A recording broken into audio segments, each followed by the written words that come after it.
Mic check. Mic check.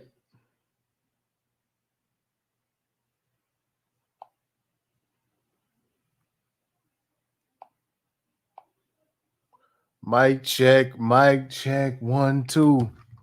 Welcome to the LOGICSPHERE. I am your host, TipTycity, and again, we got the homie. We got brother Creole again. We got brother Creole. We trying to help. All the Bitcoin maximalist homies out, man. We want to make sure they, want to make sure they of sound mind going into the future. You know what I'm saying? So, what I'm gonna do is I'm gonna get some tunes going. Y'all hit the like button on the way in. Y'all hit the like button on the way in. Yeah, they could call you the great, so you pay your bills, but you barely made it. That it's all on your shoulders, and everything will seem clear if you stay sober. That your heart is really in it when you know most these folks ain't impressed with your vision. That this pep talk will keep you in top form when so many fail off. Yo, hold on, let me. Vision pain is kill or be killed. Can you keep what you claim? You can hear me, but let me something right quick. What's up, Ty? That these niggas really fuck with you when you hit rock bottom. Look how many stuck with you. That the devil's all around. If he knocking at your door, have strength to turn them down. They can barely hear the real shit in a world of fantasies. Can you be a realist? That the government concealing the true intentions, apprehending though they won't be peerless.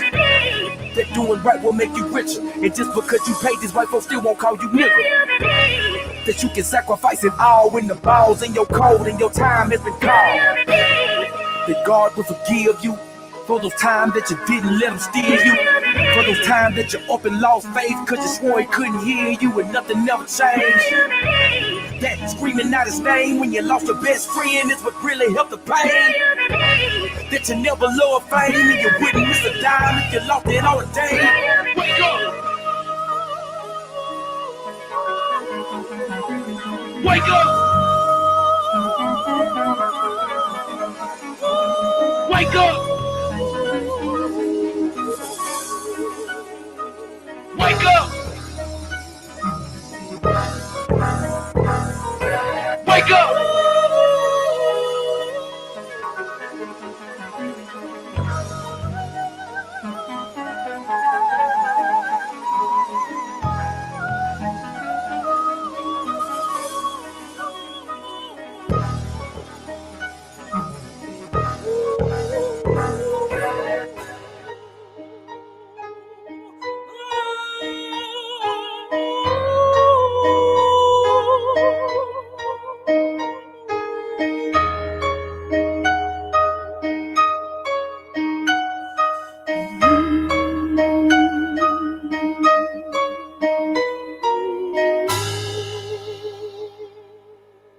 We lit, man. Y'all hit the like button on the way in. Hit the like button. All the time I spent all the corners bent. Truly means nothing if you've never been in love. Truly means nothing if you've never been in love. Woke love with a slab of do. Chop with an attitude. Get back what you had to do. Everything by capital. Came up with never good. That was always against the rule. You probably would have had a crib, but you went and got a lap to be. Got a girl that wife to be. Drop top for your dropping knee. She said when the paint gets scratched and it ain't on flat, but you got to see. Pop trunk for your shoulder blow. Ain't nothing she seen before. He ain't even try to hold it though. We here. Let's go. Hold on.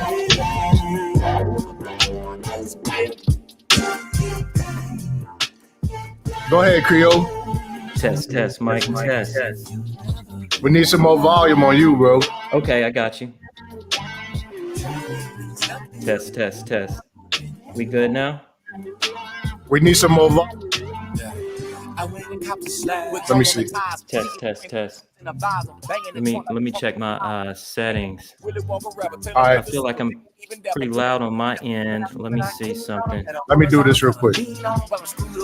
Go ahead. Test. 1, 2. All right. Yeah. Okay. It's loud enough. Now, I want to make sure you hear me loud and clear. yeah. Well, you're gonna have to get the volume up even more there, bro. If you. Okay, hold on. We cranked all the way up over here. All Let right. me see something. Everybody say the sound is good. AZ said the sound is good. Okay. Hey, you can hear me better now, Ty? Yeah, I can hear you good. Okay. Now, he said the first song was fire. What was it? That was a Big song Crit? called The Vent from Big Crit. Yeah. And that shit bangs. It just bass the whole time. It ain't even no drums on that track. I like that track. I like organs and cinematic, you know what I'm saying? Heavy vibes. All right. So, man, Creole, I haven't seen you over on Ramil's channel, and I'm glad that you don't go over to Ramil's channel. You know what I'm saying? Because today I was hearing some craziness on Ramil's panel. People was trying to get me to go on the panel. I say no. Okay. Whenever people start saying crypto is going away, that's just, it gets kind of crazy. Yeah. Crypto is here to stay for sure. It ain't going nowhere. Yeah, regulated and all. It'll be here. Now, let's do this. Everybody, Let's do it, man. Everybody hit the like button. Yes. Everybody hit the like button. You know what I'm saying? And if Mr. G would like to join the panel, I will open it up. That's the other resident Bitcoin maximalist who said they clueless. Yeah, man, I heard all kind of stuff over there. I was like, geez, that's crazy. Y'all really believe that? Okay. Yeah, people just don't know. It's like Child of God said, it's just pure ignorance. You don't know what you don't know.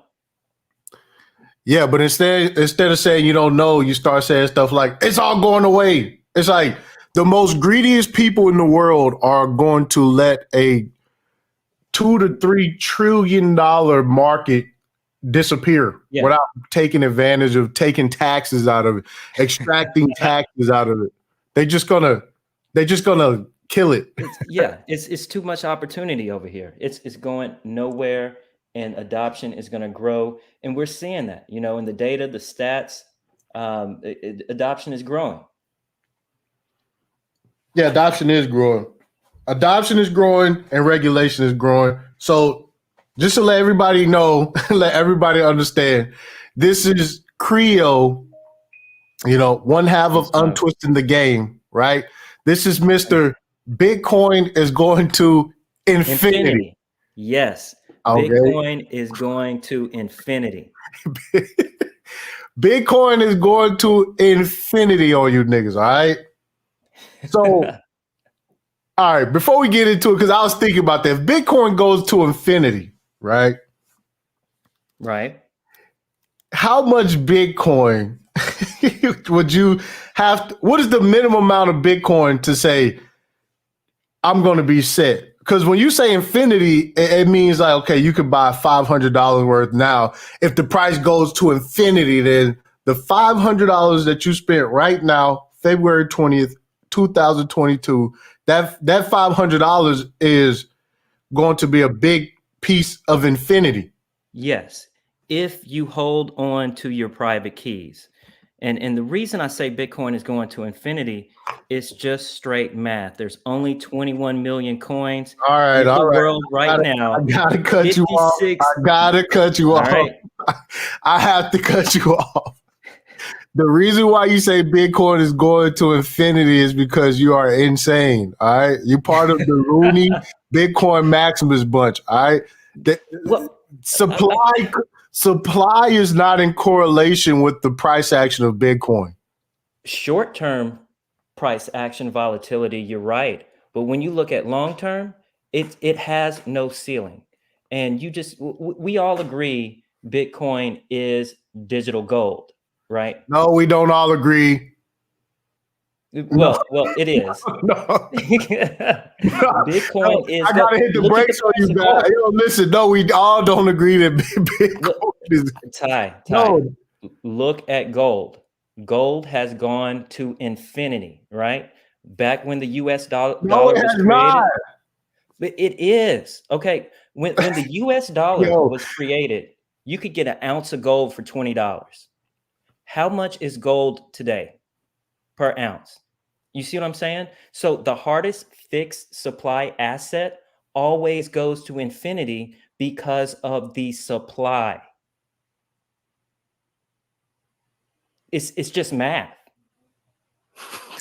It's just math, right? The hardest no, asset it's not mad. always increases in terms of fiat dollars. And Bitcoin is the hardest asset ever created in human history. So if you look and see what gold did over the past 5,000 years, Bitcoin is going to do the same thing, but on an exponential scale because Gold. anyone can Okay, all right. access Bitcoin. Hold on, because this is what happens when the Bitcoin maximalists, you know, said start taking off. You gotta hit the brakes. All right, Bitcoin. I mean, gold did the same thing that property did. Right, Gold did the same thing that vintage automobiles did. right. Gold did the same things as vintage baseball cards. Yes. Gold did the same thing. Okay. Yes, you are correct. But all of those things you just mentioned can be duplicated. Gold, right, does not have a fixed supply. I think we find 2% of gold supply every year, right? With Bitcoin, you cannot increase the supply. You can't increase the supply of an air-cooled Porsche either. Right, that's true. But can I use that Porsche as currency? Well, see, this is where the line gets blurred because as of now in 2022, right? Mm-hmm. Bitcoin's main utility is store of value. Yes, I Okay, agree with that. so I can on that premise, I can say I'd rather be holding on to an air-cooled Porsche than Bitcoin. Okay, so okay, I see what you're saying, but that Porsche, how much does it increase year over year in terms of dollar value? Oh, insane now. Is it Insane. 200% the past 10 years? Because that's Bitcoin. Yes, yes. Air-cooled Porsches have definitely doubled twice. Okay, all right. Which one has more utility? I would say the Porsche. Ty, come on, man. I, You I don't believe promise that. you, I promise you, I could trade an air-cooled Porsche for a lot more things I could trade a Bitcoin for. Absolutely not. Right now, I can trade my Bitcoin for 30,000 different cryptocurrencies instantly with no third party. Oh my God. Instantly. I can trade my Bitcoin into any fiat instantly without a middleman. Any fiat on earth. There is a middleman. This is what the people in Canada just realized. This is the third party. This is the third party that I kept trying to tell Mr. G about. This is why the original white paper of Bitcoin being peer to peer is useless. This is why they had No, to change it to a store of value because it's no longer peer to peer. no. Ty, and I just figured out how to turn my mic up on the settings. So let me try to do that right quick. There we But go. it is peer to peer, right? And actually, I'm glad you brought up this Canada thing because they proved that, right? There was a trucker live streaming, and people all across the world sent him $6,000 within 10 minutes directly to his Bitcoin wallet. So yeah, if you're using exchanges, there is a middleman there, but Okay, I can who take my isn't Bitcoin using offline. exchanges? Wait. See, this is what we have to start talking about: mass adoption and how mass adoption is happening. Because if mass adoption is happening through exchanges, shout out to Kraken, they literally said there's nothing we can do. Like, we will bow down to the government. That's what Kraken said. Yeah, yeah. And he's right. I love that CEO over there, Jesse Powell. Right. And if you haven't heard any of his interviews, I suggest you go listen to all of his interviews. But even he says Bitcoin is going to infinity. But you're right. And that's when we talk about the He sheep. has to say that. He runs an exchange. Well, he's looking out for his customers, right? Because we already know the clampdown is coming from the governments. This is just Act 1, what's happening in Canada.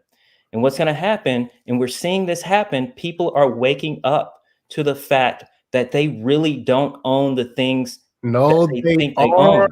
The sheep are not waking up, Creole. Bro, they are. No, they are not. There's no outrage about what happened with the crypto situation. They're Well, not. There's no rally against the government for doing what they not yet.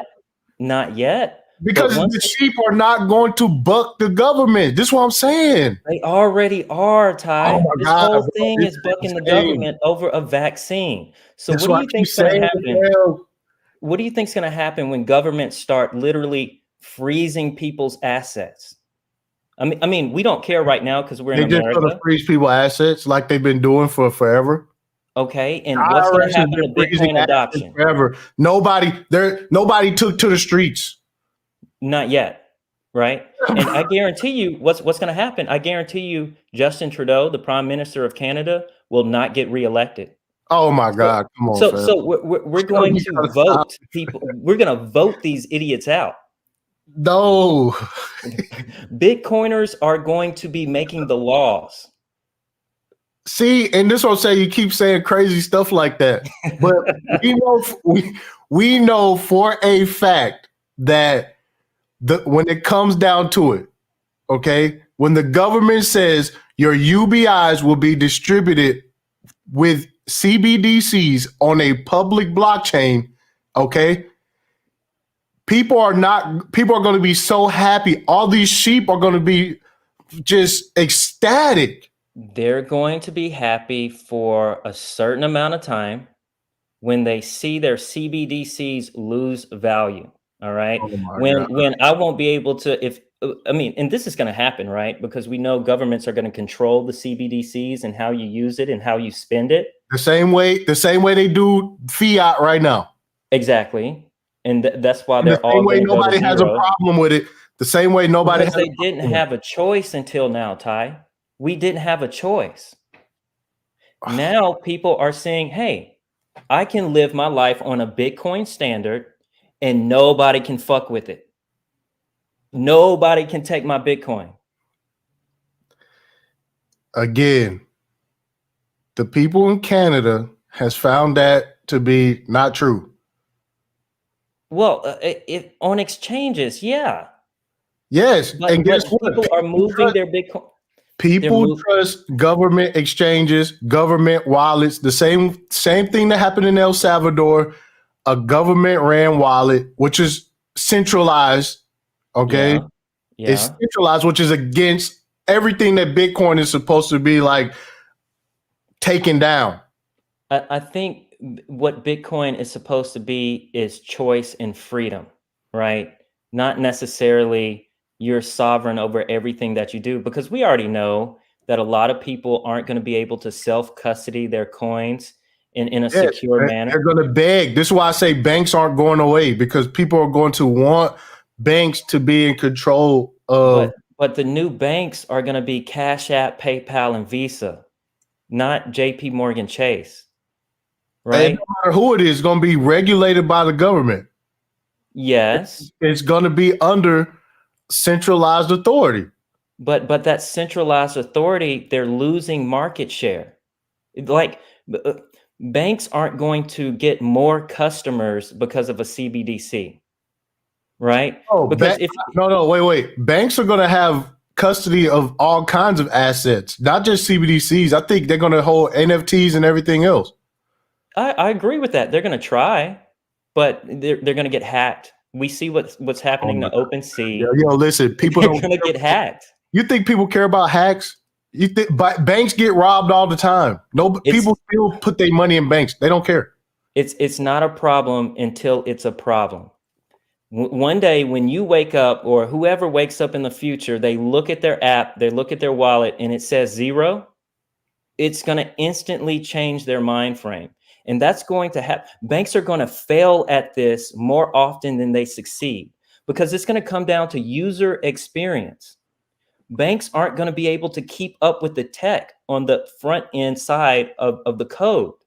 Like, Bitcoin's second layer solutions are so far ahead of every base layer blockchain Yo, altcoin wait right a now. second. Here we go. Why is there a need for a second layer?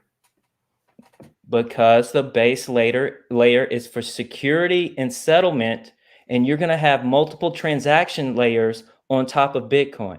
There's going to be an infinite amount of second layer solutions when we are 65 years old rocking in a rocking chair. Yeah, and those second layer solutions are going to be centralized. Some of them, but Come that's on, man. okay, because it's Well, about the not okay. settlement layer. That was the whole purpose, was to get decentralized. No, the whole purpose is for the settlement layer to have finality and reassurance that once your transaction is hashed into a block, it can't be changed and nobody can stop that. Now, there's going to be an infinite amount of apps, just like on your phone. There's an infinite amount of apps, right? And a lot of them are trash. There's going to be some trash second layer solutions for sure, but we have choice and freedom of choice now. And that freedom of choice is going to exponentially increase compared to what the banks are going to be able to keep up with. Bitcoin has already won, Ty. It's already won. Yo, this is incredible, man. If Bitcoin has already won, why does it matter what the government says? Why does it matter that this executive order that Biden is about to sign is about to literally tank the market? Well, Why does it matter? it only matters. It only But matters. why does it matter? Bitcoin is already won. That means there's nothing anybody could do. Yes, Why you're is right. the price moving based on? No government can stop Bitcoin. Bitcoin doesn't care about laws, right? Because it runs by its own laws. That's indestructible, immutable. It's not going to change, no matter what executive order. Okay, why you know what I'm saying? Why does anything outside of the code matters if it's already won? It doesn't matter. It only matters the price. Okay, so why is the price moving like based on because it's the wild west in crypto. People are trading with 100x leverage. Amen. Hallelujah, the trap jumping. Yeah. Like the people are trying to make money, right? Market makers are trapping retail in shorts and longs. That's the name of the game, right? Right. But the protocol doesn't care. Right. So so you're saying that regulation needs to happen for corporate and institutional adoption, yes. Right. You mean the adoption that matters. That's what you mean, right? Yes. Corporate adoption matters. Yes. And what do those corporations care about? Money. Right. And they also care about all the rules and regulations that keep them at the top of the financial food chain, which is ran and regulated by governments.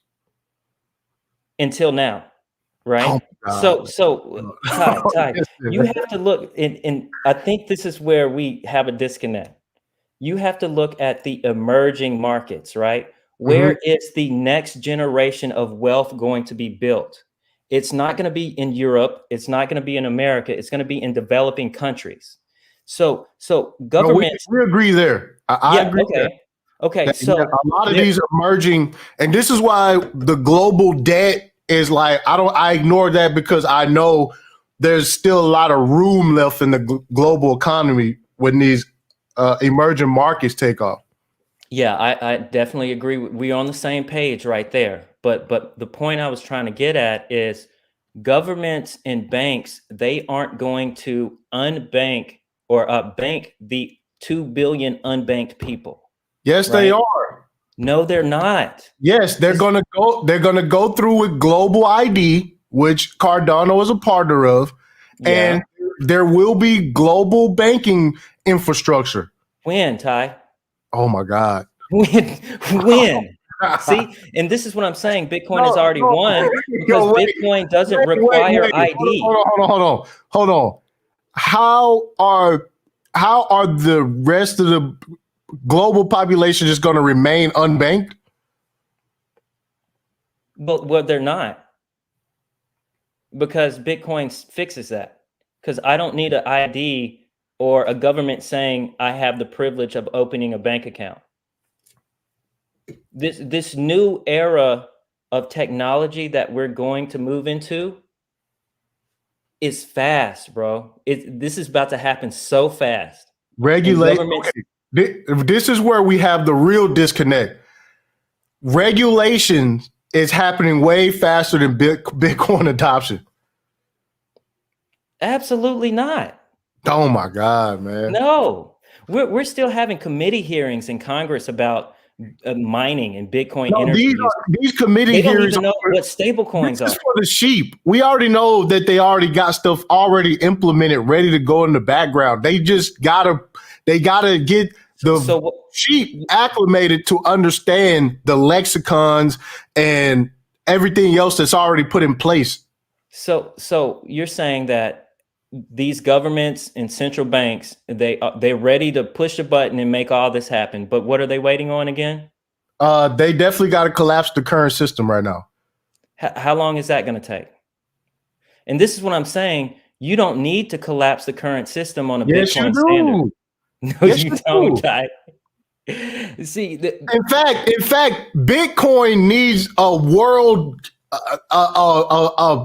Armageddon, apocalyptic global situation for people to pick Bitcoin, for people to say, okay, we don't trust no governments no more. Bitcoin stands to gain the most from a total world collapse. Okay. The governments can control the collapse. That's true. Bitcoin has the most to gain in every scenario. No. In every scenario, Bitcoin has the if CBDCs. If they build a global blockchain and they build a financial system on top of it, Bitcoin that does not accept Bitcoin is done. No, it's not done. Yes, people would rather go ahead. Bro, no. The banks aren't going to be able to bank the 2 billion unbanked people fast enough. Bitcoin has already, and we look at El Salvador. They'll be able to bank them faster than Bitcoin. In El Salvador, 40% of people had bank accounts. Banks have been there for 200 years in El Salvador. You get on a Bitcoin standard, now El Salvador is 70% banked in 4 months. Was like the 30th largest economy or some shit. Come on, man. It's the start, right? We see Arizona trying to make Bitcoin legal tender. There's going to be some news this week about California legislation trying to make Bitcoin legal tender, right? None of these shit coins are legal tender. No, Bitcoin I agree. is playing a different game. I agree with you there. I said that there's only one cryptocurrency, and that is Bitcoin. I can say that the second one that was in line is dead. Litecoin is dead. Anybody still buying Litecoin? God bless you. You still buying into? I think Bitcoin is the only cryptocurrency. This is why I call everything else digital assets. I don't even call anything else cryptocurrency. I agree with that. But again, let's say these states adopt Bitcoin as legal tender.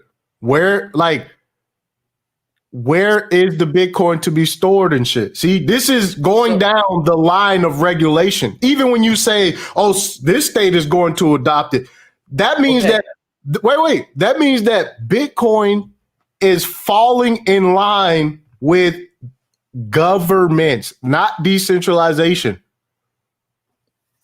So this is where I think you're wrong. And this comes to game theory. Actually, let me address the chat right quick, and then I'm going to answer that question.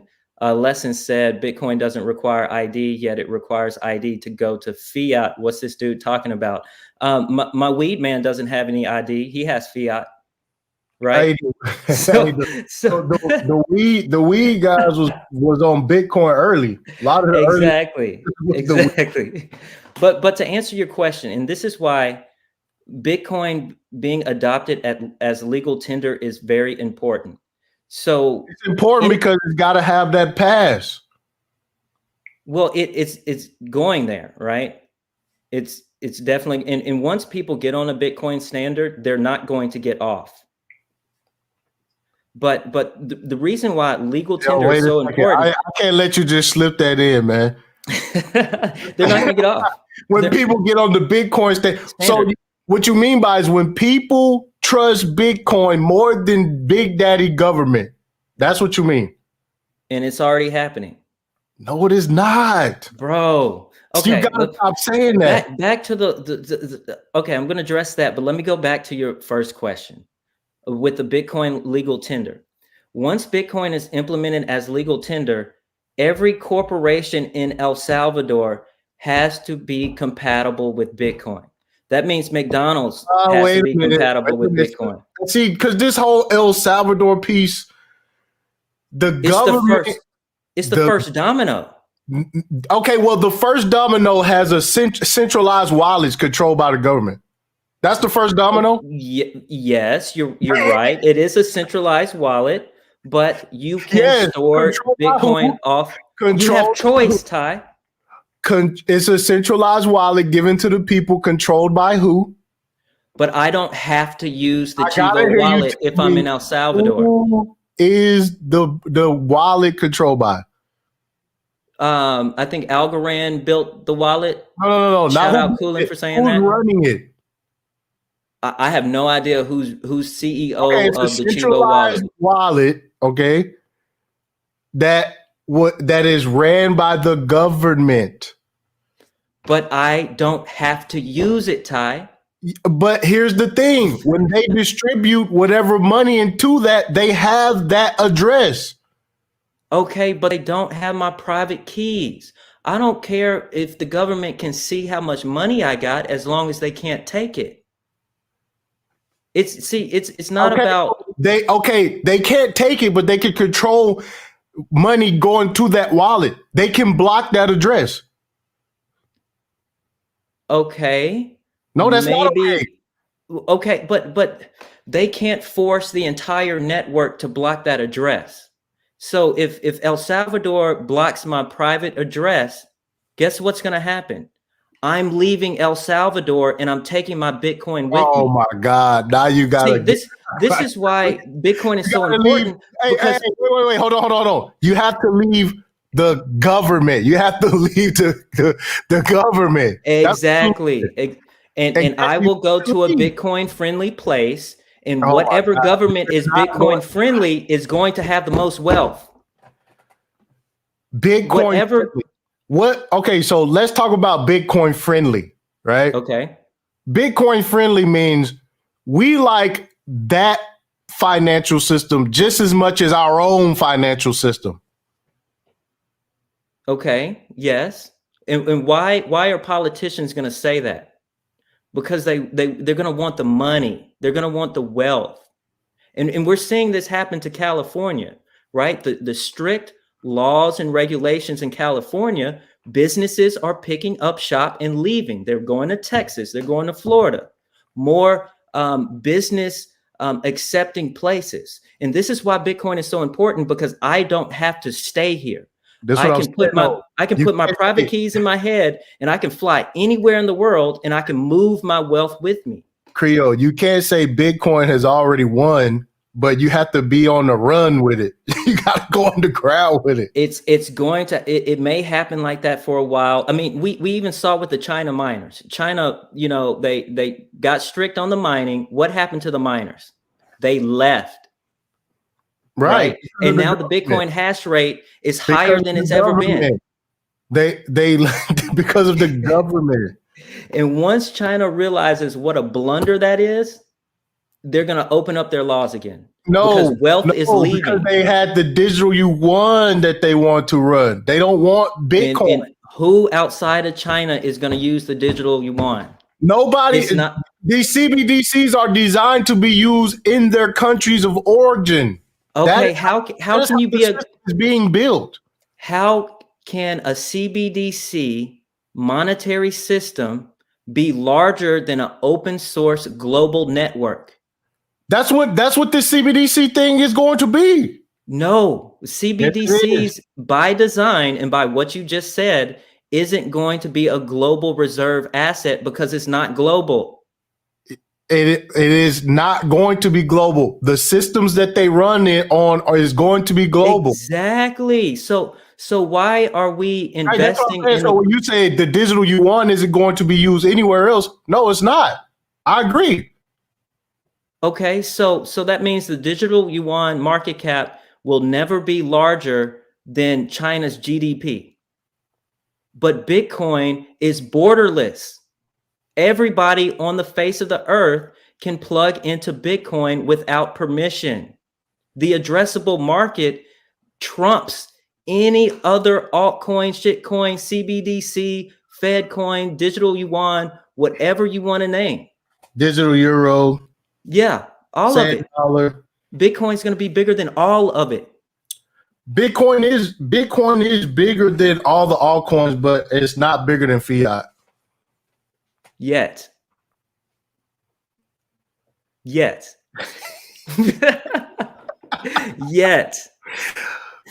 Welcome to the LOGICSPHERE. I am your host.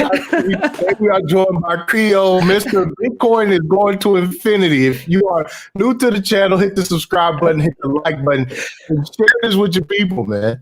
Yeah. I love hopping on the channel, man. This what I'm saying. These are good conversations, and they need to be had. And other channels aren't talking about this. No, they not. There's people who totally shut off people like you. They don't even want to hear it. I'm willing to entertain it.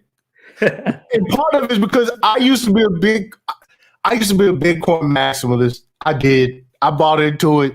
Then I started sounding like, oh my God, no way. Like you'll be back.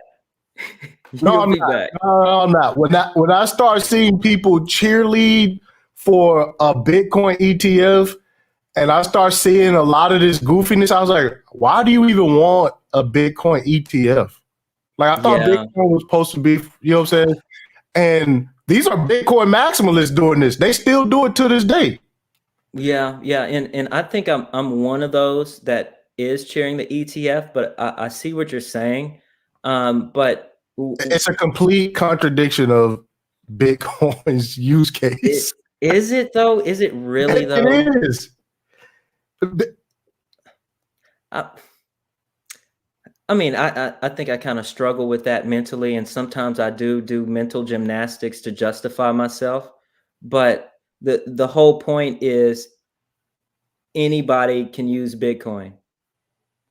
Anybody, corporations, governments. It doesn't matter what I think. Okay, so who can't use fiat?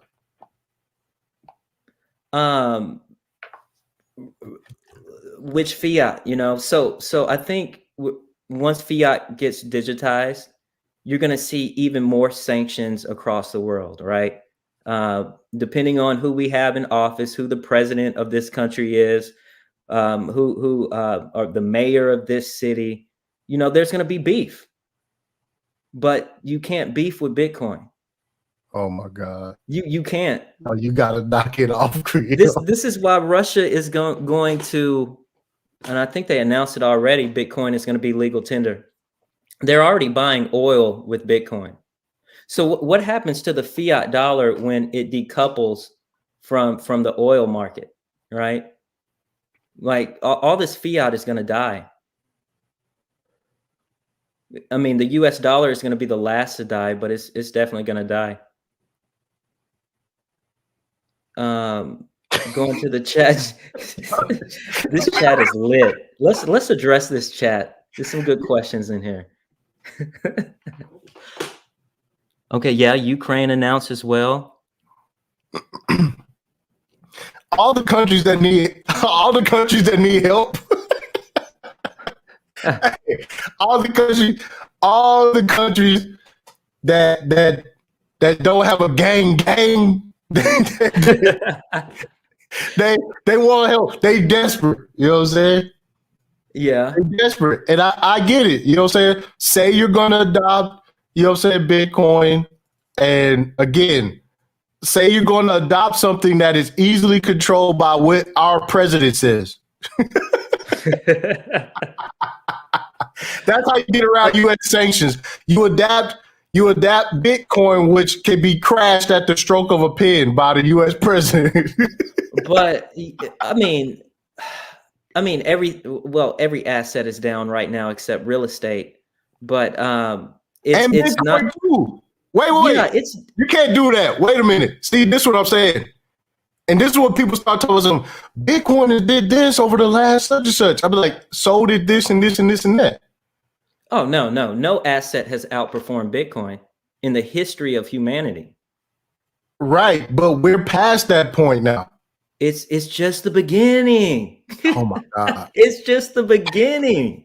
Yo, this is wild, man. It's in the early stages, bro. And when I say about Bitcoin adoption and hyper Bitcoinization, when you realize that governments are about to plug into this monetary network, a $30,000 Bitcoin is going to be pennies. No other crypto has the growth potential that Bitcoin does. GS Gaming, it is the end, Creole. Absolutely not. Bitcoin. Yo. Absolutely not. I got my gripes and my whatever on Bitcoin, but I'm not saying it's going away. I ain't that far. I got dudes all in my Telegram group saying, "Yo, it's over for Bitcoin." Yeah, they in denial. But I'm not there. I'm not there yet. Ty, you will never get there. I don't know, you will never say Bitcoin is dead. I don't know, Phil. I don't know, bro. Listen. I would definitely want to be CBDC rich. Why? When it's going to lose value? Oh my Lord! $1 million today is 90% the value of what $1 million was. We're not even talking. See, you still deal with the current financial system. I think that the new financial system that's going to pop out, like it's going to be, even if you say it's going to go down, it'll probably take another 200 years.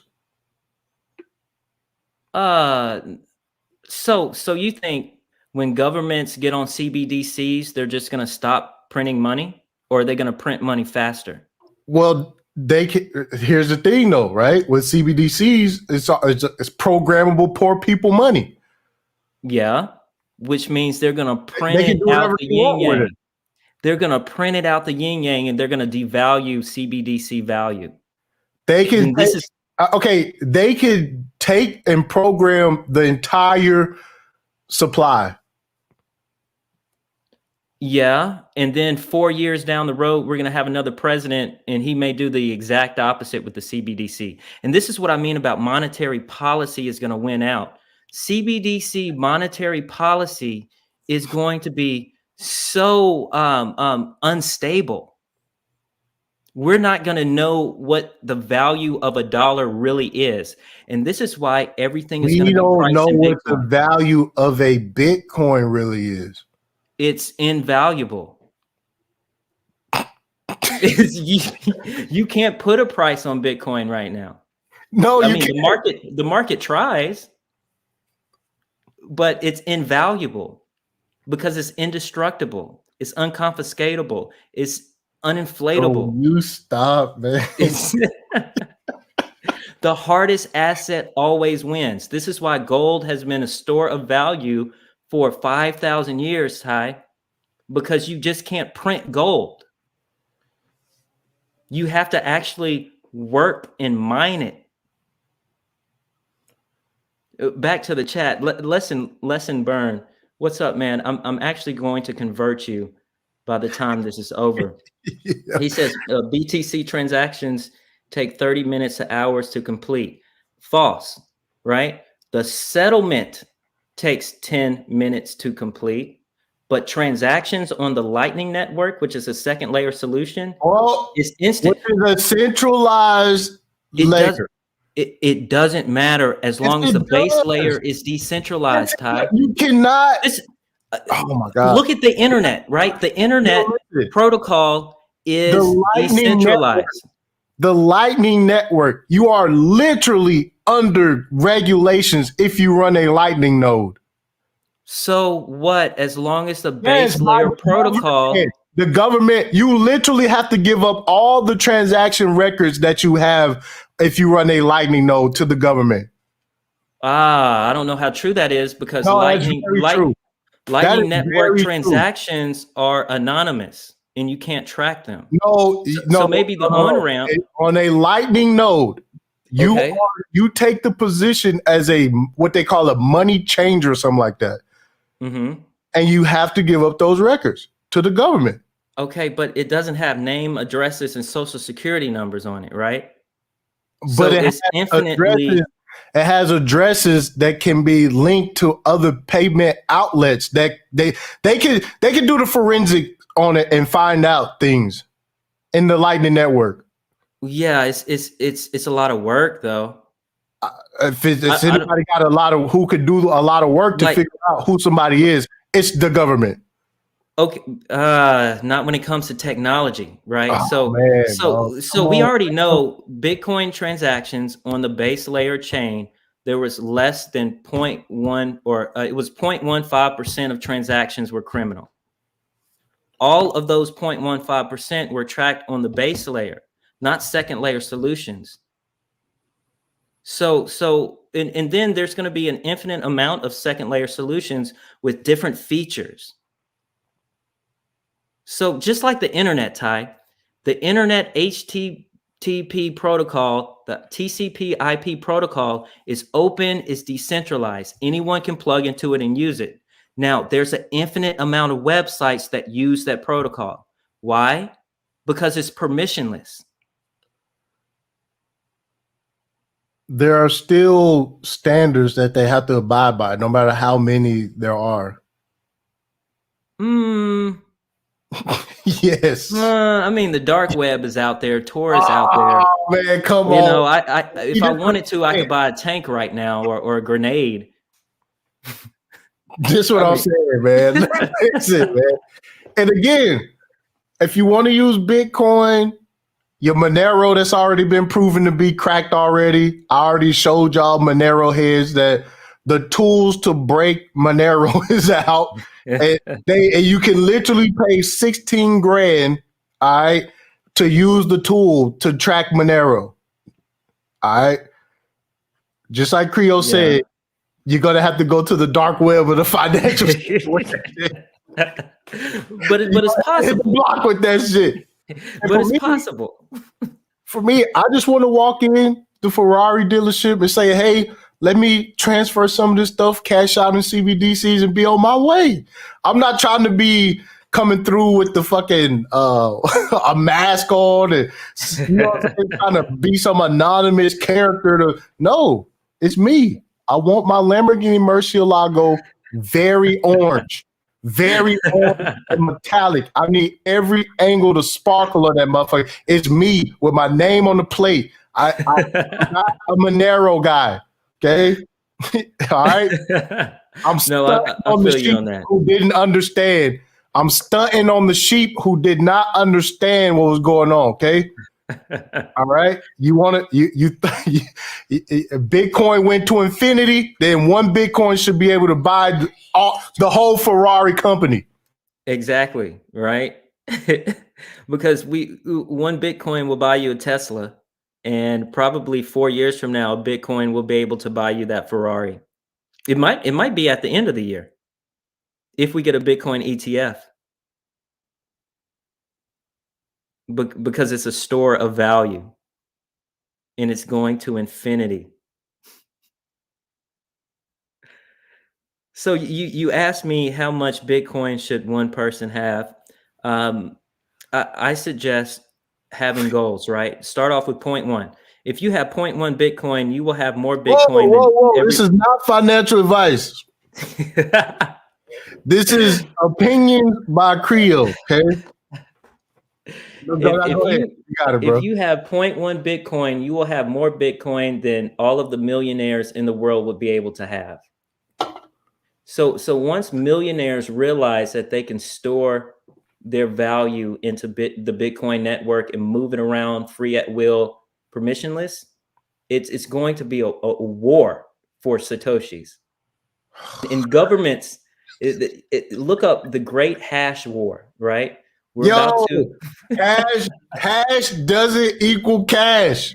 It does. No, it does not. The price rate is at record highs, and the price is tanking. Ty, historically, price follows hash. It's not going to happen immediately because we have more. We have more energy in the monetary system, so the price is going to follow that. Why though? Because miners aren't going to mine something that's not profitable. If more miners are mining it, they're saying there's profitability here at this level.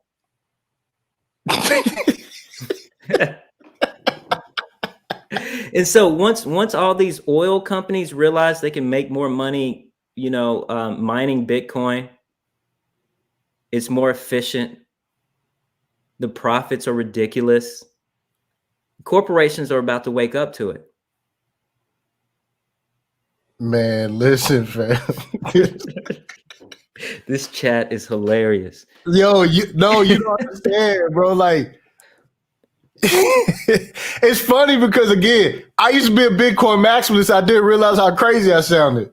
No, okay. So, lesson burn. Hey, man, I'm gonna convert you. Okay. He says nobody cares about Satoshis. Right now in corporate treasuries, there's over $63 billion from corporations in Bitcoin held in their treasury. That's not a good thing. Why? Because the original purpose for Bitcoin is for be peer-to-peer. It is. You got institutions involved. Everybody's going to get involved, Ty.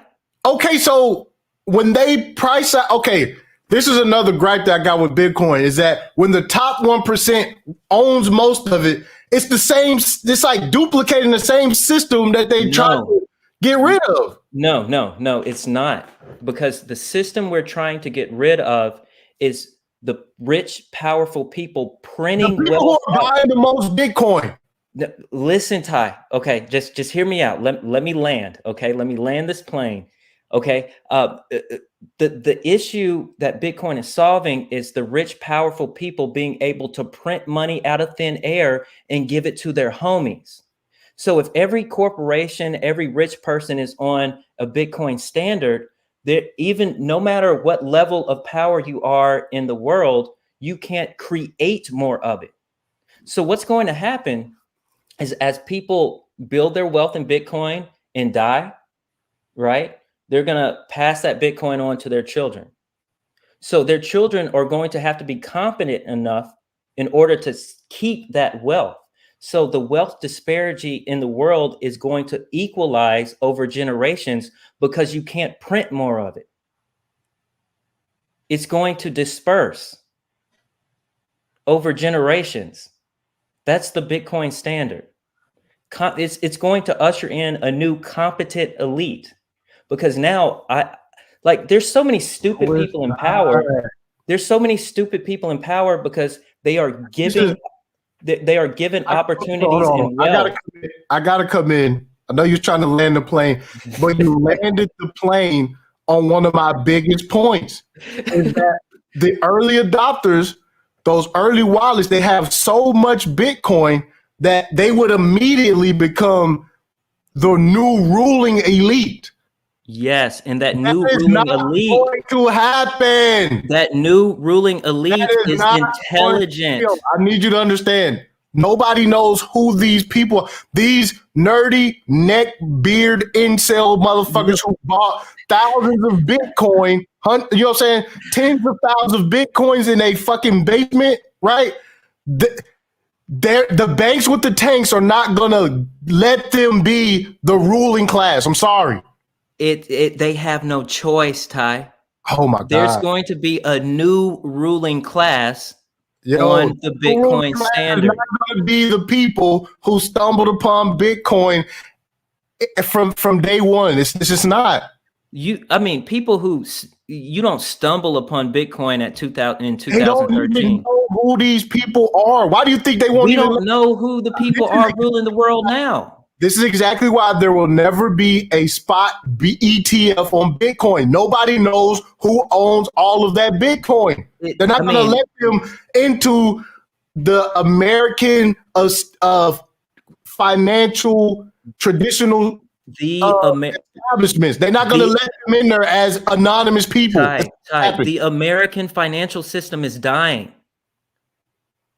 It's dying. These people are about to die physically, and they're about to die when we're talking about monetary policy. And there's already spot Bitcoin ETFs in the world. And America is going to be forced to get on the Bitcoin standard because our enemies are going to use it. Forced by who? The neckbeard? Our enemies. Again, Bitcoin can be tanked at the stroke of a pen by the U.S. president. But the protocol can't be tanked. Who gives a fuck about the protocol if nobody's using it? That's the whole point. Nobody cares about it. Ty. That's the other thing about when you say, oh, it's a scarce entity. It's like, who gives a fuck if it's scarce if nobody wants it? It don't matter if it's 3 Bitcoin in the world. Nobody wants that shit. What's going to be the price? Ty, it's the most used cryptocurrency. That's what's going to happen when the sheep realize that Bitcoin is not going to be able to work on these government blockchains. And they'll be like, we were wrong.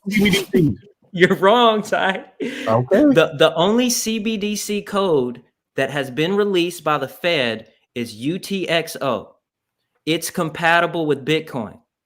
The UTXO accounting algorithm is not compatible with Ripple. It's not compatible with Stellar, right? And we can post blogs and headlines till we're blue in the face, but you have to look at the code. The code is saying something entirely different than what's coming out of the Fed's mouth. Okay. The government is going to allow a bunch of anonymous people who just so happen to stumble upon Bitcoin to become richer than the whole country. They have no choice. Man, get the fuck out of here, man. They have no choice. Yo, they don't have a choice. You understand, bro? This is insane. You said Bitcoin goes to infinity, right? Yeah. Ray Sherbert down the street has 20,000 Bitcoin that he mined back in the early days. Yeah. So what's Ray gonna do? He becomes richer than the whole country. Yeah, I mean, we have. Elon Musk may become richer than the whole country. I mean, so that's nothing new. They're just gonna let that happen. They have no choice. Man, and what's going to happen is Ray Sherbert down the street with 10,000 Bitcoins. Which politician do you think he's going to fund? An anti-Bitcoiner or a Bitcoiner? Well, it don't matter because they already going to find a way to block that bullshit out. How? You can't block Bitcoin. Okay, you're underestimating. If China couldn't do it, America can't. You're underestimating the sheep.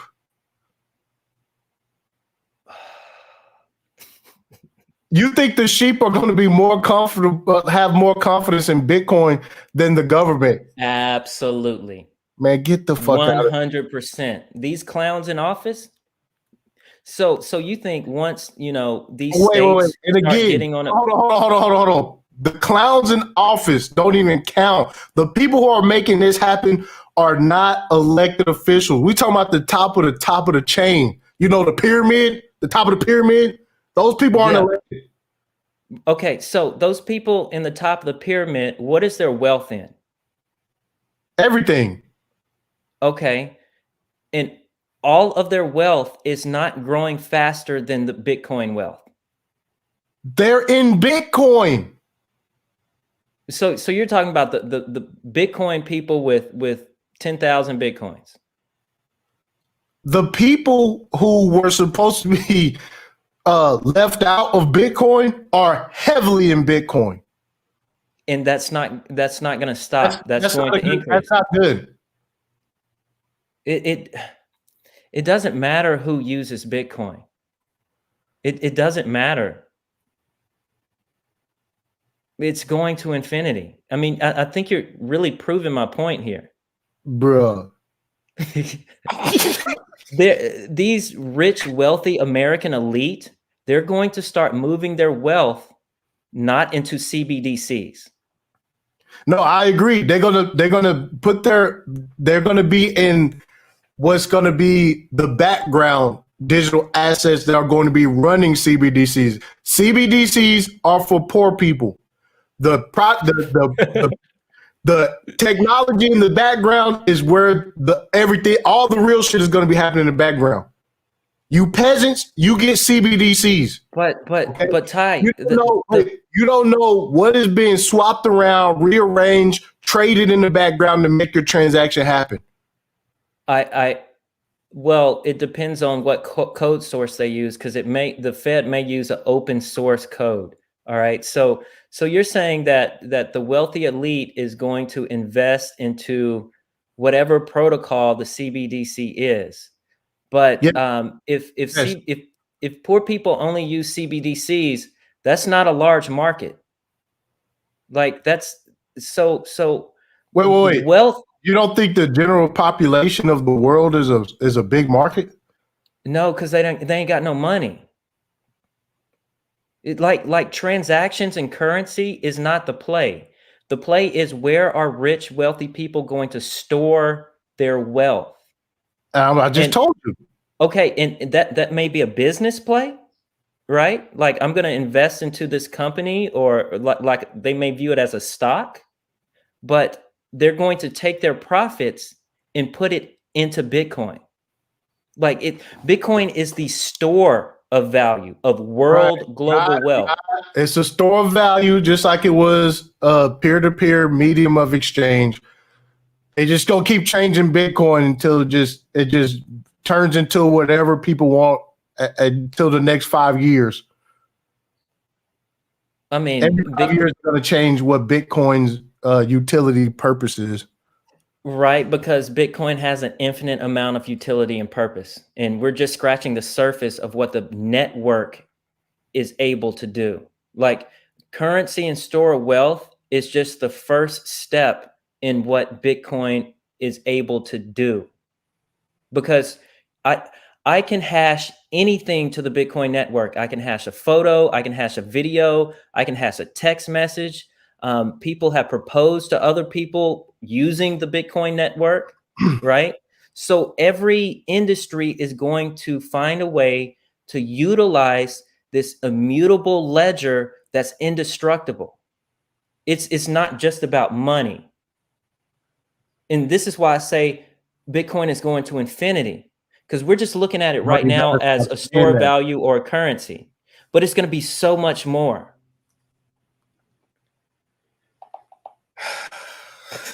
It's going to be so much more. Your prescription to your eyeglasses may be hashed on the Bitcoin blockchain as a health record in the future. Yeah, I'm pretty sure they'll money is just the first app. I'm pretty sure they'll have something else. Not that last 5,000 years. Listen, fam. Listen, bro. Like, to say people are just they're gonna build on top of Bitcoin's base layer. All right. What are the biggest projects that are built on top of Bitcoin's base layer?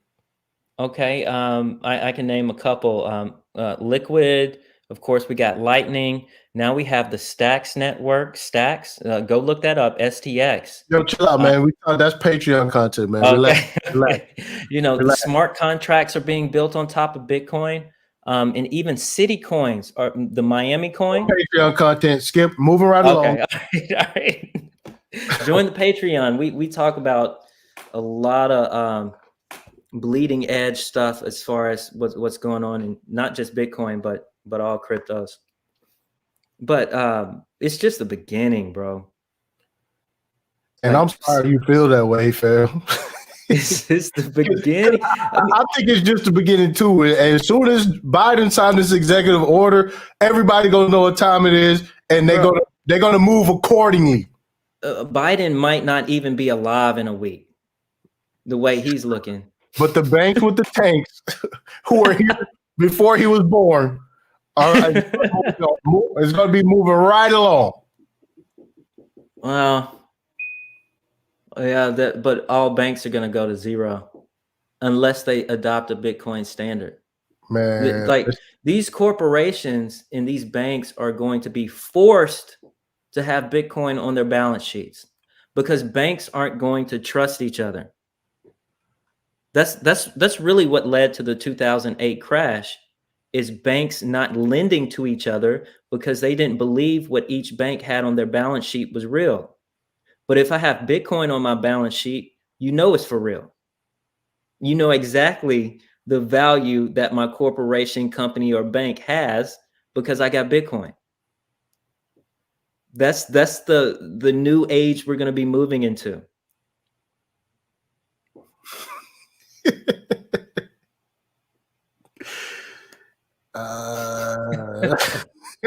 Yo, I heard so much craziness over Mill Stream today. Like, to me, I just,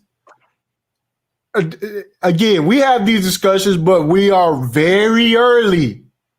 Very early. Yo, people are saying all cryptos are going away next week. I'm like, what? I gotta go check that out. That's crackpot. No, you don't. Shout out to my nigga Ramil, but yeah. Bro, so it's just like, and again, if you've been in this for a while, right, then people, they just have no clue on what's going on. No. And a lot of these big YouTube channels are responsible for the ignorance of people. A lot of these big social media people, they are responsible for the crazy, wacky shit. 100%. Right? Now, I understand that Creo is a Bitcoin maximalist, but Creo, okay, and Michelle, the other half of Untwisting the Game, they are very knowledgeable on the Polkadot ecosystem. They're very knowledgeable on other digital assets. All right. Some of these people I listen to is just like, what? You think none of this technology is going to be useful anywhere? It's like, it's going to take everything over. Every aspect of our lives. Right. People don't understand that blockchain is the new world order end game. Total domination on you niggas. Yep. All right. Yep. So you sit around here playing stupid, not trying to have the discussions, not trying to understand anything. You want to talk about lost in the sauce, nigga, you're going to be done. And your children are going to be done. Yep. And your children are going to be looking at you asking, why didn't you pay attention? You had YouTube videos, all this information on your fingertips. And this is what pisses me off about the right clickers and people who think NFTs are a scam. NFTs are going to take over. This is just, art is just the first industry. Yeah, drop the link to y'all channel in there, man. Real talk, man. I'm glad y'all got monetized and whatnot yet. That's what's up. Yeah, that's that must be Michelle. Yeah, that's what's up, man. And again, what you gonna say? Well, I'm sorry, son. I was worried about these hoes. Sorry, son. You're trying to figure out the relationship between men and women. You know what I'm saying? Like, all this silly ass shit. You just be like, that's why I just be arguing with people like, y'all just want us to stop talking about women. Y'all trying to make us stop talking about women. Like, no, bro. Like, you don't understand, nigga. You're gonna be Well, looking crazy. it's going to be a lot of people hurting. A lot of people hurting.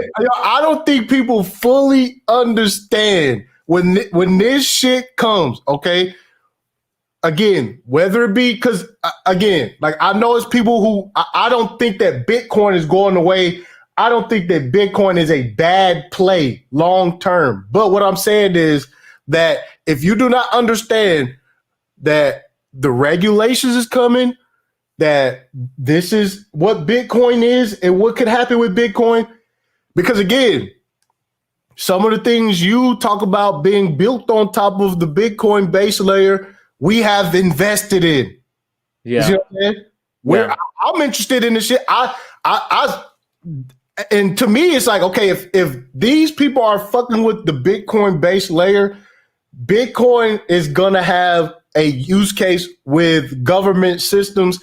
It's not going to zero. Yeah. You see what I'm saying? Yeah. That's where I'm at. I'm not completely on some, oh, just ignore this, ignore that. You know what I'm saying? It get crazy when niggas say, oh, Bitcoin going to infinity. That's when you got to fucking hit the brakes. You know what I'm saying? Because Creole and Mr. G and Anthony Pompliano and the rest of these guys, I heard like, yo, everything else is trash. It's like, wait a minute. Yeah, and that's why I don't even consider myself a Bitcoin maximalist, quote unquote. No, Because once you cross that line and say Bitcoin is going to be the world's reserve currency, there's no more maximalism than that. You are a maximalist. Like I can invest in multiple different projects. Like there's going to be blockchains out there that do very well for the long term and have a lot of use case. But they're not going to be world global reserve money for the next 5,000 years. Yeah, not like CBDCs. Bro. Oh, man. The only way CBDCs, the only way they survive is if they use the Bitcoin settlement layer. Man, get the fuck out of here, man. I'm telling you. That's the only way. They're not going to let these strangers who are these anonymous figures who hold tons and tons of Bitcoin. They're not going to imagine being richer than a country, a first world country. It's not. That's the future we're going to move into. As we become more globalized and global economies, yeah, right. There are going to be people that have more wealth than whole first world countries. It's going to happen. There's going to be trillionaires. I believe that there are going to be trillionaires. And the homie Mike V was talking about space exploration and mining, like meteors and shit like that. Mm-hmm. And like bringing back precious metals from outer space is going to be huge in the future. Yeah, but you can't get Bitcoin from outer space. So that's why it's the hardest asset. Because nowhere in the universe are you going to be able to find more than 21 million Bitcoins. That's why the price is going to infinity, because every other asset we can create more. You know what I mean? I'm going with no. I'm going with no. Like, it's just not gonna happen, man. Oh man! What they say? Why would people want their Bitcoin tied to a central bank? That's a question for you. CBDC, Tom. So Coolin, what's up, man? I guess I can try to answer your question. There are going to be some people out there that have their BTCs in banks, right? Custodied in banks. Now, as far as central banks building on top of Bitcoin, That's definitely going to happen. Yes, because again, I did whole live streams about people crying to Big Daddy government about their keys, crying to Big Daddy government about exchange hacks. Yo, people Rug pull. want Yeah.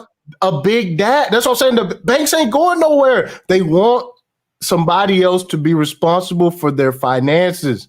But I think in the near future, people are going to trust Cash App more than they trust JP Morgan Chase. And Cash App had 1099 forms sent out. Okay? Mm-hmm. So they could collect taxes for guess who? Guess who they was collecting taxes for? Take a wild guess, Creole. For the government. Yes, I understand. Damn that. right. Damn I understand that. But you know, if I don't spend my Bitcoin, I don't have to pay taxes. Okay, so you plan on never spending the Bitcoin, man. Get the fuck out of here, man. See, I have a certain amount that I will never spend. But see, you won't have to spend your Bitcoin, right? So right now I can use my Bitcoin and get a 1% loan in fiat, right? I didn't have to spend that Bitcoin in order to get cash. So in the future, you're not going to have to spend your Bitcoin. Just like Jeff Bezos doesn't have to cash out his stocks, he can borrow against it. Well, that's the play. That's my play. That's my long-term play for a lot of projects that I'm invested in, as well as staking and staking and just getting loans off of it. But again, like there we go, Mr. G.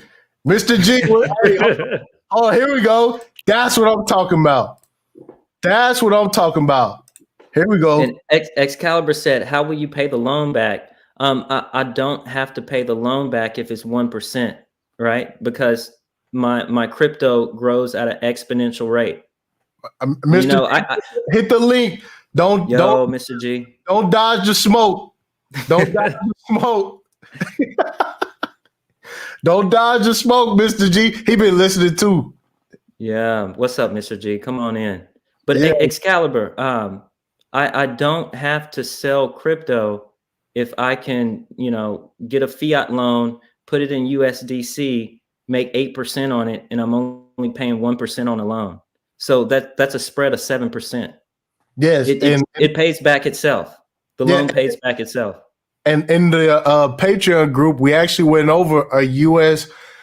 Financial House Committee hearing on stable coins, because guess what? Again, crypto is not going anywhere. Okay, a lot of this DeFi is going to live on, but you better believe when you cash out, it's going to be in CBDC, and taxes will be on that shit. Yeah. I agree with that. Yeah, that's right. Yeah. Look who it is. Yo, what up? What's up? Man, you sound like you down the hallway, man. I'm waiting on a new microphone. Hold up. Let me. Yeah, get a little bit closer to the laptop. I can. It sounds good. Just a little low. Now, what up, fellas? What's going on with it, Mr. G? Mr. G, you know, I got your comrade right here, you know. Just he was sitting here telling us how Bitcoin is going to infinity. Well, yeah, essentially, yeah, we have modern monetary theory taking place, whereas like you have people that think money just comes out of nowhere and that the government could just print money unchecked. Yeah, Bitcoin is definitely going to go to infinity. See? Now, give me a scenario where it doesn't, in that scenario, because modern monetary theory. All right, thank you, Mr. G. I appreciate you coming. You clown.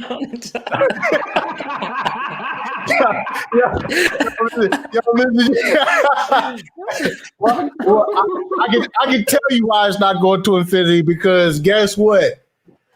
The U.S. government seems to have a lot to say and a lot of pull with Bitcoin. All right. You're talking about the price again and not the protocol? Right, the price. Yeah. Because again, the protocol doesn't matter. The protocol right now is irrelevant. It's everything. The protocol is irrelevant right now. The It's price everything. of everything is still a speculative asset. Nobody's running a Fortune 500 company on top of any of Bitcoin's base layer. Nobody is depending on that base. So it is in speculation phase. Well, yeah. It's Compared to incorrect. what? So compared Bitcoin. to the standard that I laid out, that nobody's depending on the base layer of Bitcoin to do anything. What are you talking about, Ty? There's hundreds of billions of dollars worth of companies and assets. Whose company is ran on the base layer of Bitcoin? Second layer solutions. On their balance sheet. Whose company is being ran off the base layer of Bitcoin? Right now, the Lightning Network, Liquid. That's not a company. No companies are being ran on the Bitcoin blockchain, Ty. Come on. Okay, so therefore it's speculation. Yeah, but companies have them on their balance sheet. So you have like, let's just say a couple companies like Tesla, like MicroStrategy and Tesla, just two of the major public companies. They're in the red right now. Have Bitcoin on their balance sheet right now. They're in the red right now. Everybody's in the red, Ty. Everyone's in the No, red. I'm not in the red. fam. Don't put me in there with these peons. Well, never top. the fact is, if you hold Bitcoin for multiple years, I believe it's 2 years or more, you're in the green. Yeah. So Okay, we're talking about short-term price action. Yeah, go ahead, Mr. G. Oh, no, I'm just saying, yeah, you're in the red if you're looking at things in the dollar, right? So if you're looking at things in the dollar, the yen, the pound, the ruble, essentially, like, we have to really stop looking at things in the dollar. We can't do that because that's the con game. No. And that's where Bitcoin is. Wait a minute, Mr. G. Don't get on this platform talk about we got to stop looking at things from a dollar, bro. No. No. Okay. I get it. Y'all want everybody to live in this delusional Satoshi world that y'all got in y'all head, bro. But no. I'll put it like this. Look, check this out. So what we have here is we have a ripped $100 bill. Is this $50? So if I was to take this to the bank, would this be $50, sir? I'm speaking to the both of you and everyone in the chat. Would this be essentially $50? Or No. the fact that this is worthless? This is toilet paper. This is basically government tickets, Chuck E. Cheese tokens, whatever you want to call them, that basically dictate how much you pay for a house, what time you get up in the morning, where you take your kids to school, where you can live, what you can eat. And they dictate the interest rate coming from one government body called the Federal Reserve. We all know where this is going, right? They have to put a cap on inflation. They have to find a way to cover up this mess that they caused that they haven't fixed. So, I mean, I do agree with you, Ty, when you say they're going to have to find a way to introduce CBDCs or some kind of... They're going to crack this whole shit, bro. Think about this. The amount of debt and inflation, there is no solution. There is no solution. There's no solution. Nobody can say... And this was, what was it? This was like 8 years ago. People was like, we are 3 generations deep in debt. This is before all the stimulus packages and shit, right? So that's what I'm saying. If we was 3 generations deep in debt, we talking about your great grandkids would be responsible for pulling us out of debt. Bro, there's nothing you can do with that, which is why they crashed this whole shit. They don't have a choice. So Ty, what happens to the price of Bitcoin when this great reset happens? Well, first of all, when the great reset happens, people are going to run to Big Daddy government for the solution that they already have laid out for them. That's what's going to happen. So the sheep are going to go to... Nobody's going to be rushing to a fucking Bitcoin ATM when this shit collapses. Okay, so let's look at... To put in it. Ty, let's just look at history. What happened in Afghanistan? People rushed to Bitcoin. What happened in Syria? People rushed to Bitcoin. What happened in Turkey? People rushed to Bitcoin. So this great global reset, No, wait a minute. You think people are going to move their wealth into CBDCs? Now, they ran to Bitcoin because their own currency was shit. That is All why. currency is shit, El Ty. Salvador's currency is shit. This is why they had to go to Bitcoin. Let's stop acting. Wait. Let's stop acting like these people like just ran to Bitcoin on some fucking. Oh, we need Bitcoin. No, their Mr. own G, let me Zimbabwe's currency is shit. Yeah. These people are going. Think about this. A bag of rocks is better than their currency. The bag of rocks is not like the end all solution. This is what I'm saying. Just because they went to Bitcoin, it doesn't mean that it was like the total savior. These people would love to have US fucking dollars instead of Bitcoin, but they didn't have access to US dollars. That's why. The national. Wait a minute. I guarantee you a lot of that Bitcoin these people ran to, they cashed out into guess what? Big Daddy. A currency that lost 90% of its value. So the national currency for El Salvador is actually the US dollar. So I mean the US dollar is trash. No. They had their own their currency was not the US dollar. 100% it is. But it was turned into legal tender, I believe, in the late 90s. And why did they have to?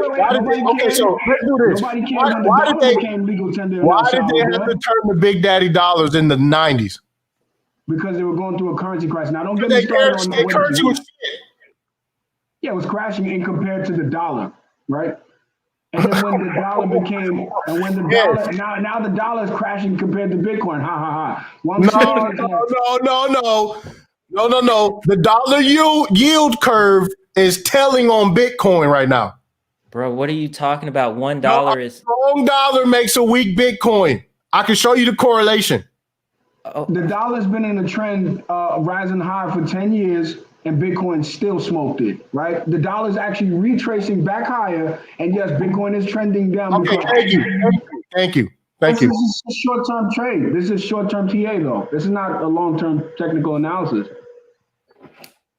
At best, it's maybe 5 years. Now, Bitcoin is thinking about 2035 and better, right? Because that's how these currency cycles play out. Now, Todd, hear me out. When the dollar became legal tender in El Salvador, nobody cared. They were going through their currency crisis out there. It makes sense. They passed a law, right? They passed a law, and this is not anything new for countries like El Salvador, right? Countries like this, they essentially adopt new currencies as forms of legal tender to basically get access to dollars. So you're right. They need a free-floating currency that is frictionless, that is permissionless, that is global, and there's no other currency to do that in this modern era than Bitcoin, because Bitcoin is its own standalone network. You don't have to have a love for the network, but the fundamentals are still there. You can still use the technology for large payments, and there's no third party, and they adopted it as money. So that's very big right there. So they're already, as a country, legitimizing Bitcoin. I can go take my my phone with my Lightning wallet and go and buy food in El Salvador. All right. So it's being Lightning wallet. No, it's Lightning wallet's an open source. Right? Yes. They're open source. I can create my own Lightning wallet, hook it up to my node. I use my node as basically as the transmission device. That's it. It's not using a third party even in that section, in that sense. Because if you download a wallet, you're trusting their servers, you're trusting their window to peer. Yes, a lot of centralization on the Lightning network. Yes, there is. It's coming from which is the opposite of the purpose of Bitcoin. Well, let me explain where the Lightning centralization comes from, because you can just say that Lightning centralization, but it's Lightning Labs. So Lightning Labs spearheaded a lot of the research into Lightning. So they have a lot of nodes up. They have a few of the nodes. Like I'm on Lightning. Right. Wait. Is Lightning Labs beholden to the government? Not at all. They're open source. They're crowdsourced. They're crowdfunded. They're self-sustaining platform. No. They have to abide by U.S. regulations. Lightning Labs has to abide by U.S. regulations. Yes, they do. In what way? What do you mean, in what way? Explain. Okay, so for instance, if you run a node on the Lightning Network, you are responsible for the records kept. For every transaction that comes through your node, you have to relinquish that to a U.S. entity. What law says that? Because you are labeled as a money changer. There are no laws on the books currently that say that Lightning node operate as a money transmitter. All right. Yeah, that was news to me. All right. We Yeah. got it, man. Let's do it. Yeah, continue on. I'll bring it to you. I didn't want to have to do this. Yo, okay, so I'm gonna land the plane on this one, right? So the fact that El Salvador has adopted currencies like the dollar before because they have a problem, and now we're in the modern era, we need a frictionless currency that can be passed digitally. And on top of that, there are no other currencies or essentially currencies with their own interoperable platforms to pass their currency. I mean, a lot of you guys, they like to say XRP and everything like that, but I'm not sure if XRP transactions can be censored or not. I haven't looked, I don't know, but I'm pretty sure if you're like a dissident or like a outlier from the government, your transaction could probably be censored on that blockchain as well. 100%. So the thing with Bitcoin, it's impossible to censor the transaction. A lot of governments tried to hard kill Bitcoin in 2013. China, Germany, I believe the United States as well, tried in different ways to like cripple the Bitcoin network by severing the nodes and things like that, trying to make like two blockchain, causing intentional forks. You can read all of this stuff in the Block Size War, which it details all of the battles that Bitcoin had to go through as far as like corporations trying to take the narrative. We got Bitcoin Cash because of that, and there should have been Bitcoin Cash should have won because essentially the small blocks is what everybody wanted. They wanted to be able to use Bitcoin as a cash, like how you would normally criticize Bitcoin, saying like, oh, the cash experiment failed. What you're speaking about is actually Bitcoin Cash. Bitcoin Cash was an experiment that it's actually failing right now because the price of Bitcoin Cash has crashed versus the price of Bitcoin. So the market has spoken and said that the original Bitcoin is Bitcoin because that's the concept. If Bitcoin Cash achieved the consensus amongst people, then it would be Bitcoin. And the Bitcoin that we know today would no longer be Bitcoin. It would actually be Bitcoin Classic or something like that, right? Because the network with the most hash rate assumes the title of Bitcoin because the network has adopted it. That means I'm unplugging my miner, I'm plugging into that pool. It's still going to be SHA-256, but I'm just basically running it on a different algorithm. I'll stop doing what I'm doing, mining on that chain, because that chain is not yielding me any economic benefit. Like my wealth, anything I have stored on there, my savings essentially are non-existent because no one is supporting that network. This new network, if there's a fork, would be the new Bitcoin. But that failed. That never worked because in 2017, when the fork wars happened, the miners essentially decided, and this is where people say Bitcoin is centralized. Bitcoin was so centralized, Bitcoin Cash should have won because it was essentially everything that Coinbase, Gemini, a lot of these exchanges, OKX, they wanted these things to happen so Bitcoin could be like readily adopted for the market. They wanted to sell Bitcoin to people, but like the small blockers, they said, no, we have to look decades ahead and look at it as a base layer for money. So it's like Bitcoin, you could say it's better than the US 10-year treasury bond. So that's the competition. It's not the dollar, it's Bitcoin against the US 10-year treasury bond. You know, that's my analysis. So like the dollar, it's constantly going up and down in value in the last 10 years. Yes. Oh. So in the last 10 years, we've had the dollar go up in value. I think we've hit more than like a peak of 100. I'm not sure, but I'm pretty sure we've hit a lot higher on the dollar index in the last decade than we have now. We're not at a peak, nowhere near the peak in the dollar index. So yeah, I expect a strong dollar, but that's just a sign of the con game continuing, right? Because money is confidence. It's just, you guys just saw like this, you know, accidentally this dollar, this $100 bill just happened to, you know, go into two pieces, right? But that's a sign of confidence. That means you are confident that this thing right here, this paper will buy me bread. Tomorrow will pump me gas.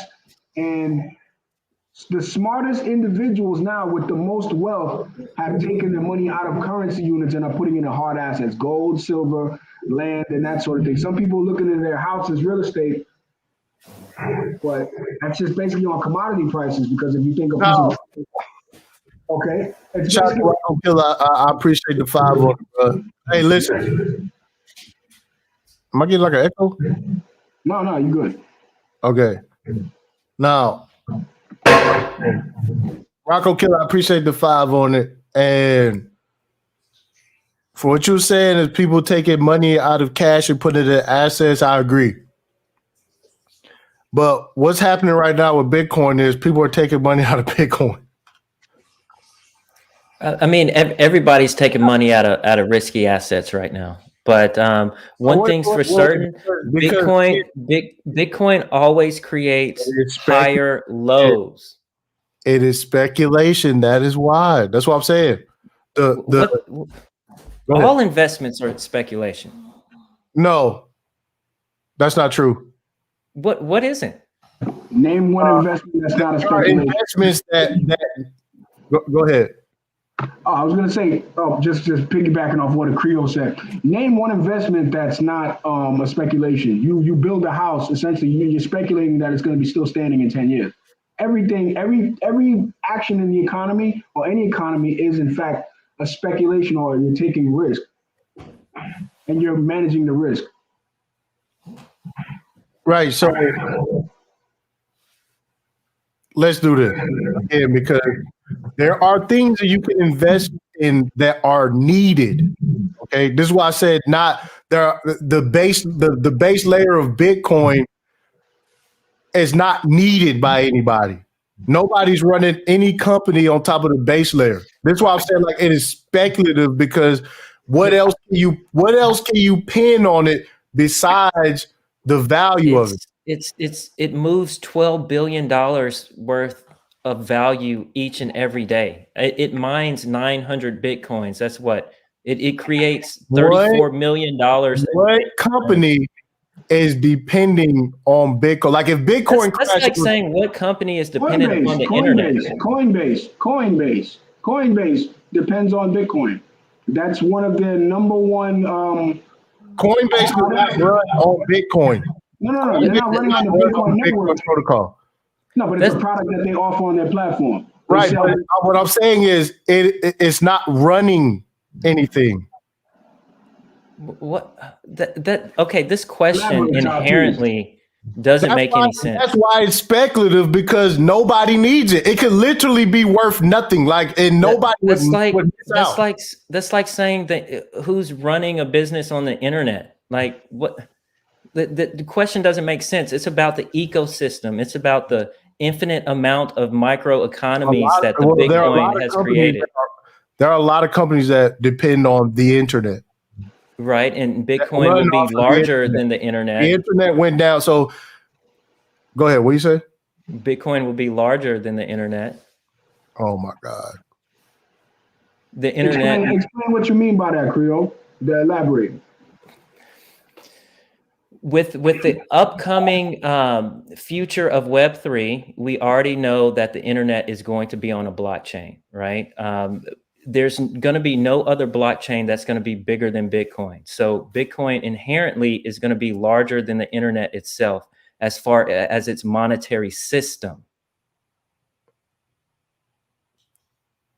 Like all bonds, all stocks, all currency is going to run on some type of blockchain system.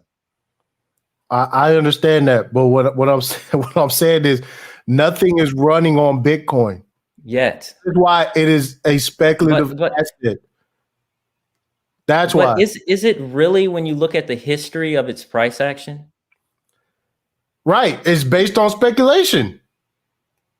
No, but there's if Bitcoin is just a transfer protocol, what do we need businesses to be operating on it? It's just a transfer protocol. Businesses can operate on it by just passing messages on that network. It's just an uncensorable network. Okay, so like I said, what business is depending on the base layer of Bitcoin? That's like saying what business is dependent on the base Coinbase. layer of fiat Bitcoin currency. doesn't work. Coinbase doesn't work. If the base layer of Bitcoin crashes today, Coinbase stock goes down tonight. Everything No. in the market goes to Coinbase zero. still operates. Coinbase They operate, Coinbase still operates. but their business model essentially has failed because cryptocurrency, as we know it, has failed. If Bitcoin failed, cryptocurrency, as we know it, It's has done. failed. It's done. No, it's not, man. All right, that's a matter of opinion, and I Wait. This is kind of a new lane that you just opened up. If Bitcoin fails, everything else fails. Yes. Yeah, I'm actually writing down some points to back that. Just give me 1 second because that's yeah. Let me jump in here, Mr. G. Wait, let me put this on there because Bitcoin has the most trading pairs in the markets. Mm-hmm. So based on price action, not based on whether Bitcoin fails or not, I think that even then it wouldn't do what it would do. It wouldn't crash the rest of them because there's also USDC pairs. There's also Ethereum pairs. Like even I can't even say that it would completely crash everything else because there's other trading pairs. But every cryptocurrency is denominated in Bitcoin. So you're going to want to own the value token. And other things too. If USDC Ethereum pairs as well. That's what I'm saying. It's not. But Ty, if Bitcoin fails, the entire theory of blockchain crumbles. No, like Bitcoin is blockchain. The white paper is it's the blockchain. The white paper is already proven to be discarded. Bro, that's your famous argument. Because it's true. It's not true. In fact, hey, Mr. G, I'm glad you are here because we was talking about the third party. How do you feel about what happened in Canada? That's the third party I was trying to explain to you. Well, those are all exchange wallets. Exactly. Exactly. Yeah, that's what I'm telling you. The government is the third parties. But Bitcoin was because no. Let me finish. Yeah. That they managed to seize, or they didn't seize. Who is they? Who is they? The Canadian government. They used they used FinTrack, which is FinTrack. That's their branch of monitoring their banking system. They passed a law saying that if any citizens are found to be within like dissidents or anything like that, they can seize your bank account. Okay. Now, with that being said, they managed to identify donors that donated to the Freedom Convoy. Maybe they donated $500 or something like that. They managed to locate the specific cryptocurrency addresses from the exchanges that they sent them to. And if people sent crypto, Bitcoin, because you know why? Wait, let me finish. If they sent because it's not peer to peer. That's why they were able to do that. Well, that's wrong because they managed to that was just using as a crowdfunding platform. So if they have a crowdfunding platform, that's just a means of aggregating payments. Mind you, right. Again, that's a third party. Nobody is doing transactions with Bitcoin without a third party. This is what I'm trying to explain to you. That's not true. It's hard if adoption has to happen through dealing with a third party, the whole idea of peer-to-peer is out the window. Wrong. No. And here's why. Those transactions, they were not peer-to-peer. You need a third party like an exchange to exactly. That's how Bitcoin is moving. Well, to get larger payments, mind you. So there was an app called Tallycoin. They managed to get $1 million of Bitcoin towards the trucker convoy and everything like that. Now you need crowdfunding platforms to match, let's say, makers and takers or buyers and sellers. Like exchanges, they're basically just a platform to match makers and takers or buyers and sellers. So all these that's not peer-to-peer. No, it's not. But you can still send from one address to another. But no one. But it's not peer-to-peer. That's what I'm telling you.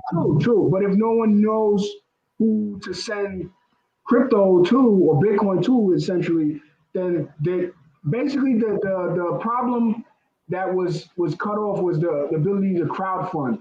You can still crowdfund crypto. You can still crowdfund Bitcoin addresses completely 100% without being censored. What I'm saying is that your address, essentially the address that was receiving the funds, got censored. So if that address essentially wants to move funds to an exchange, they get blacklisted, they could be turned away, or they could have the funds kind of like seized. But seized by who? Well, by the exchange, because Jesse Powell from Kraken exchange. Yeah, Jesse Powell said, listen, yeah, banks with the tanks got their foot on our neck, and there's nothing we can do to save you sheep. Okay. So if you think that dealing with if you think we are going to be on your side, you got us fucked up. Ty, and what else did he say in that Twitter post? Get your coins off of the exchanges. What did he say? Get your coins off the exchange. Yep.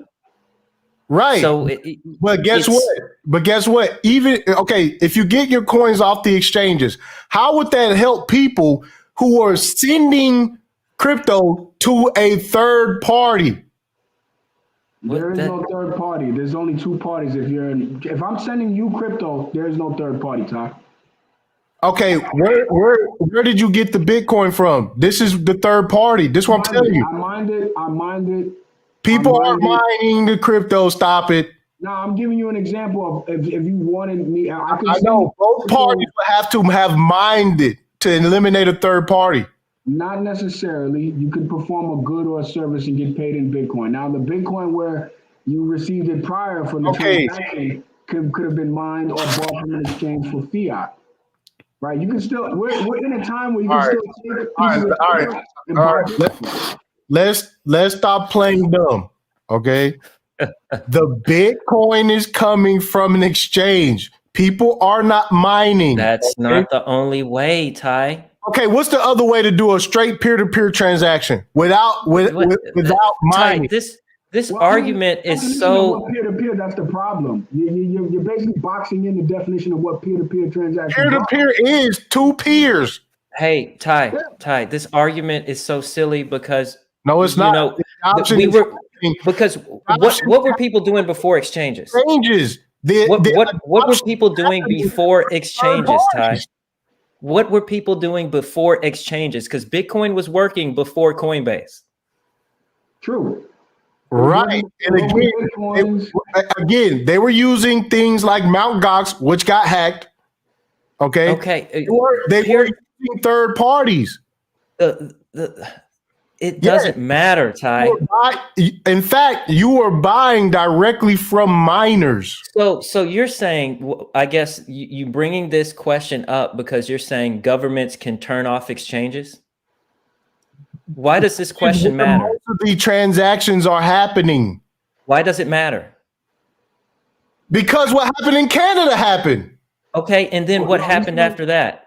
He's kind of right, because most of the transactions that occur on a lot of these blockchains are on exchange because we're still in like a speculative phase where people are investing, you have traders getting in and out and everything like that. So it's only going to get worse. I'm more loyal to governments and central banks. That's a matter of confidence, and that's a matter of no, that's a matter of fact. It's already happening. Okay, I'll give you an example. CEOs are coming out right now and saying, hey, if you think we got your back, you got us fucked up. And in fact, was it 3 years ago, Coinbase was giving up people's social security numbers and shit to the IRS? Yeah, but I mean, in the same sense, he told everyone, listen, protect yourself and get your funds off the exchange. So, I mean, well, he can say whatever he wants, but that doesn't change the fact that most of the transactions are happening with third parties involved. I just don't see why that matters. It doesn't matter. When most of these exchanges facilitate the transfers, I believe a lot of exchanges, they double as payment processors as well.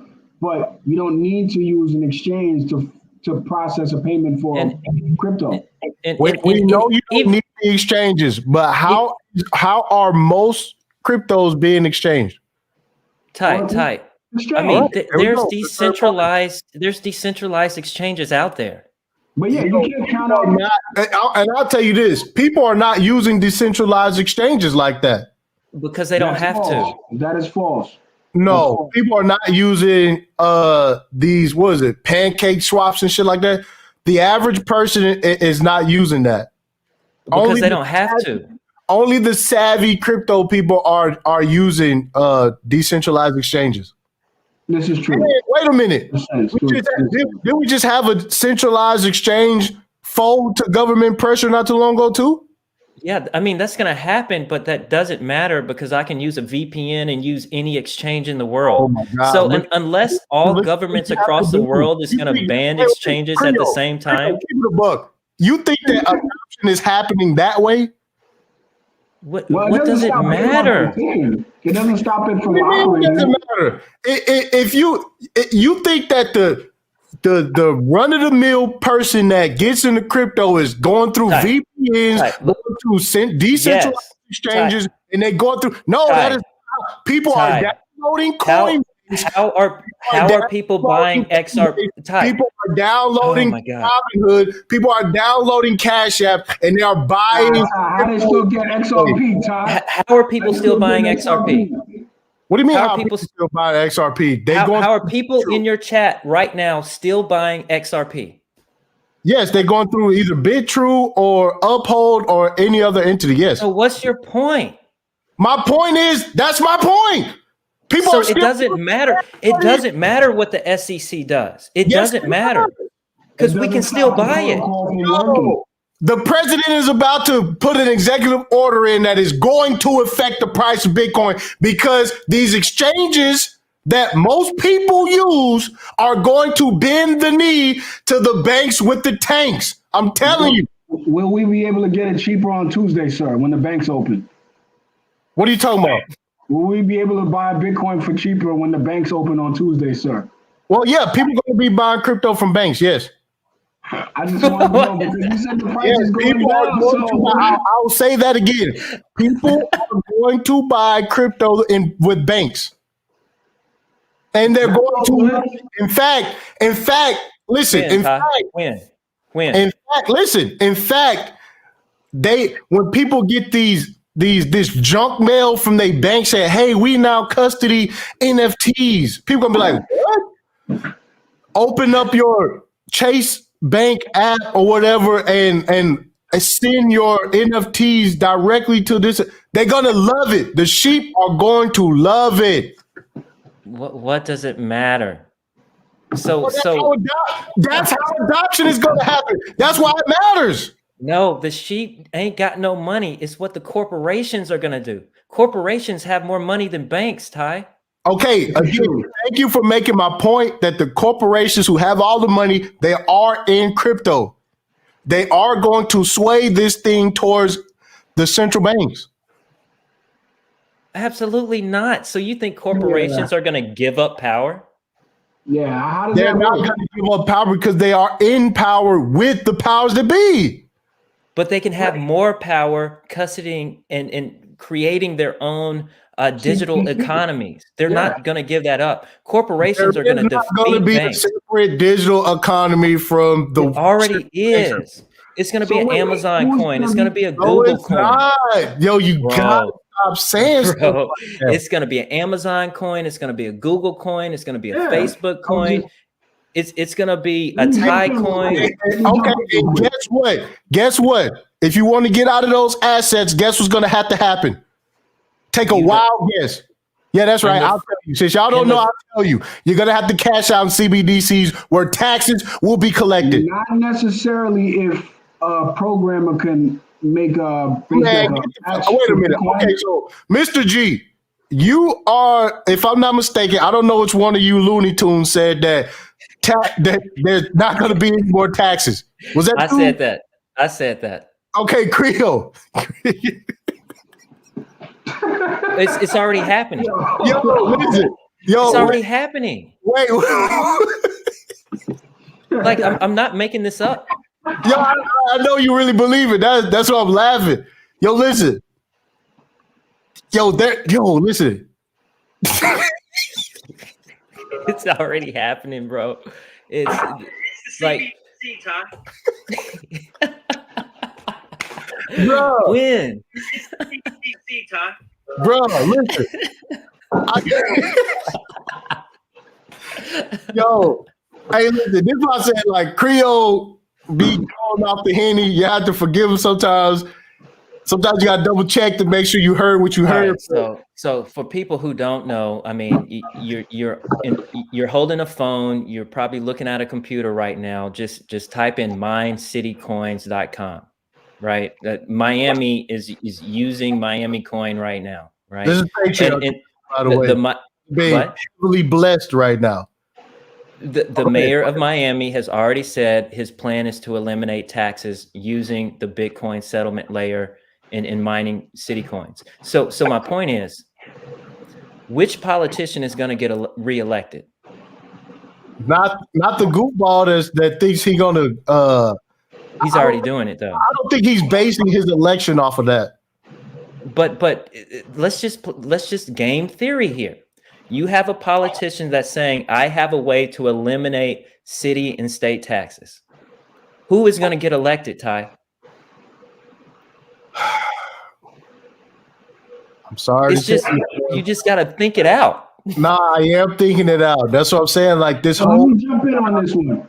Let me jump in, fellas. So I'm just peeping the chat and everything like that. A lot of people, I find that they're not really good studies of history and not really good with, like, essentially computers. Oh, we are very good at history. That's why we know the banks with the tanks have been in control for over 150 plus years. We know how this shit goes. Right. They plan the disaster and they bring the solution. We see it happening. That is why we are very good, bruh. We understand history very well. Okay, understood. So when we have monetary policy and computer science colliding, right? We get CBDCs, right? We get a lot of these things that they're new concepts. We get DeFi, we get Bitcoin, and everything like that. So we're in a really strange time in history, right? So Creole is right. The corporations are not going to give up power. They're not going to give up all. Nobody is going to give up power. Yeah. Okay. So if we have, like, let's say, they would. Okay. Listen again. They would rather blow the whole earth up before they let this decentralized financial freedom society take place. So essentially, a deflationary crash. Correct. I don't even know what kind of crash it is going to be. It's going to have to be that's the future that you're planning for. Essentially, if you're saying that they would let the system crash, that would mean it would be a deflationary crash. That means we would default on the debts, and then we wouldn't be making any good on any bond payments. And all the world will be all these central banks will be in agreement with starting over with a new system. Yes, Bitcoin would still be working. Okay, Bitcoin will still be working, but on what blockchain? The Bitcoin blockchain, of course. Right, but who's going to determine where Bitcoin is accepted? Well, if I'm a farmer, essentially, what you're saying is true, because the world has already crashed, right? And we're going through monetary renegotiations, right? So if I'm a farmer and I grow cattle, chickens, pigs, I'll sell my products for Bitcoin. There's already people doing it now, with people already going. Yes, and they're not necessarily. They're not holding on to Bitcoin. That's not necessarily true, because you have ranchers essentially that they sell their cattle for Bitcoin, right? Okay, they sell their cattle. Okay, look, hear me out. They sell their cattle for Bitcoin. Okay, they have Bitcoin. Do they then go and buy the goods and services that they need to run their business with Bitcoin?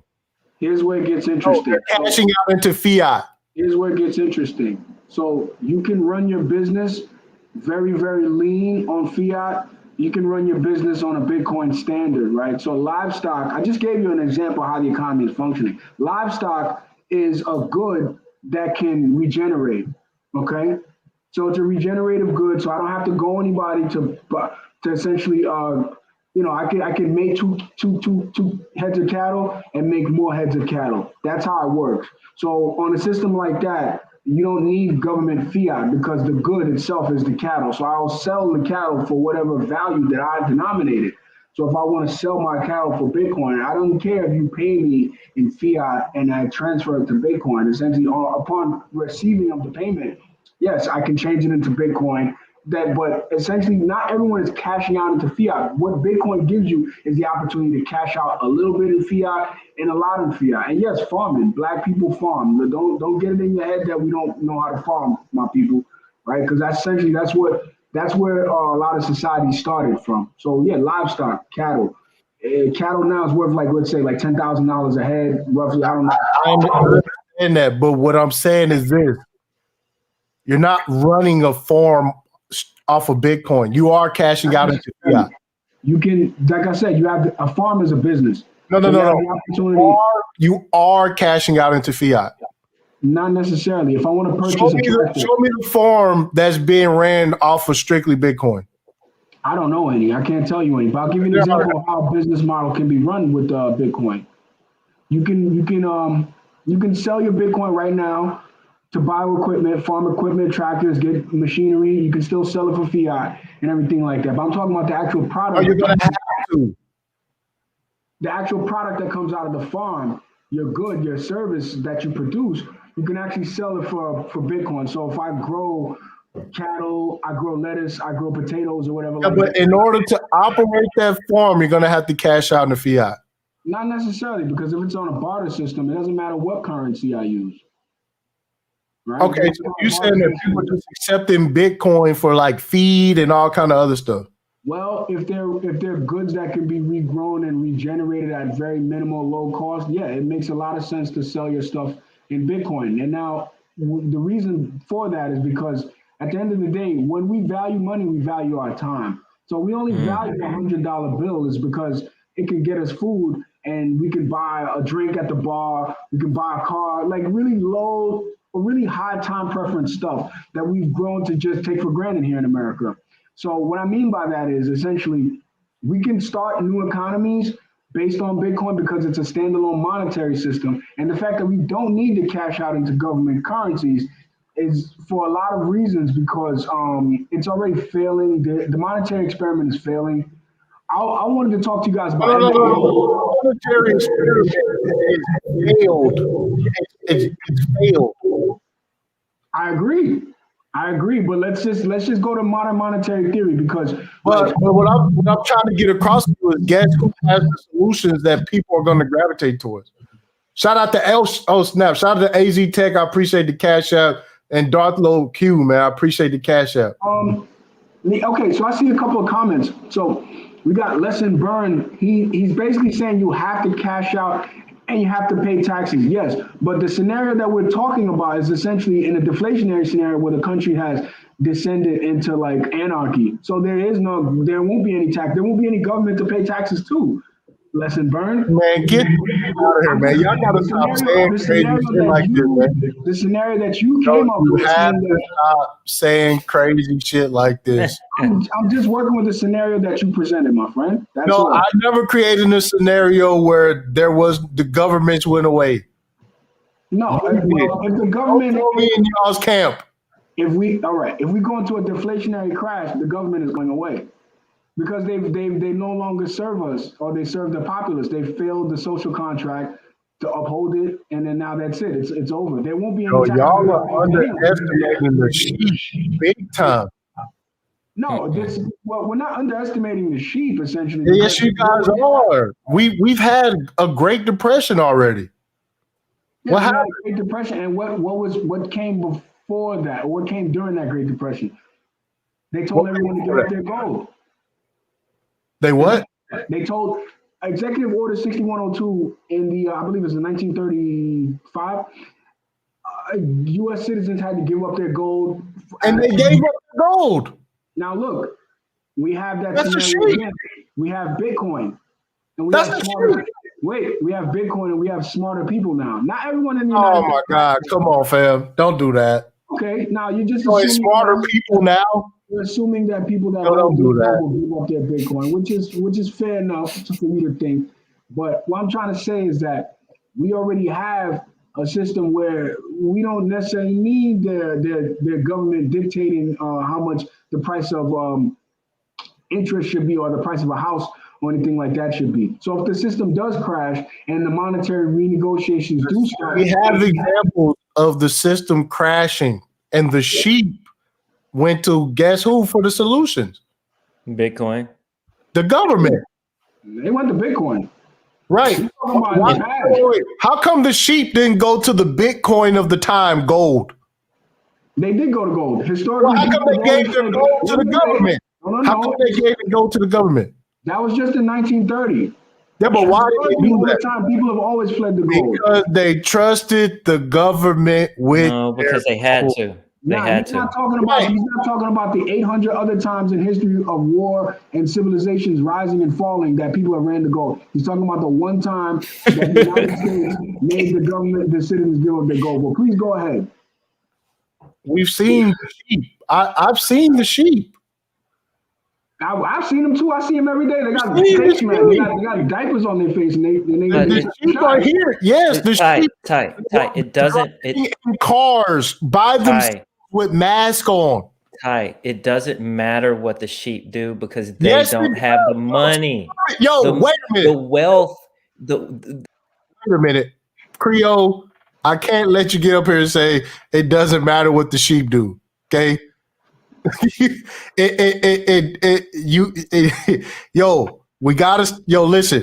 it does matter what the sheep do. It does. It doesn't.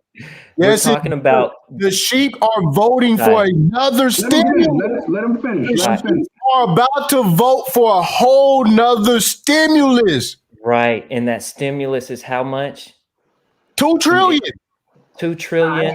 That's half the market cap of Bitcoin already, or 2 times the market cap of Bitcoin already. They don't want sound money, quote unquote. They like the money. But they want more of the fiat money. What did people do with that stimulus check?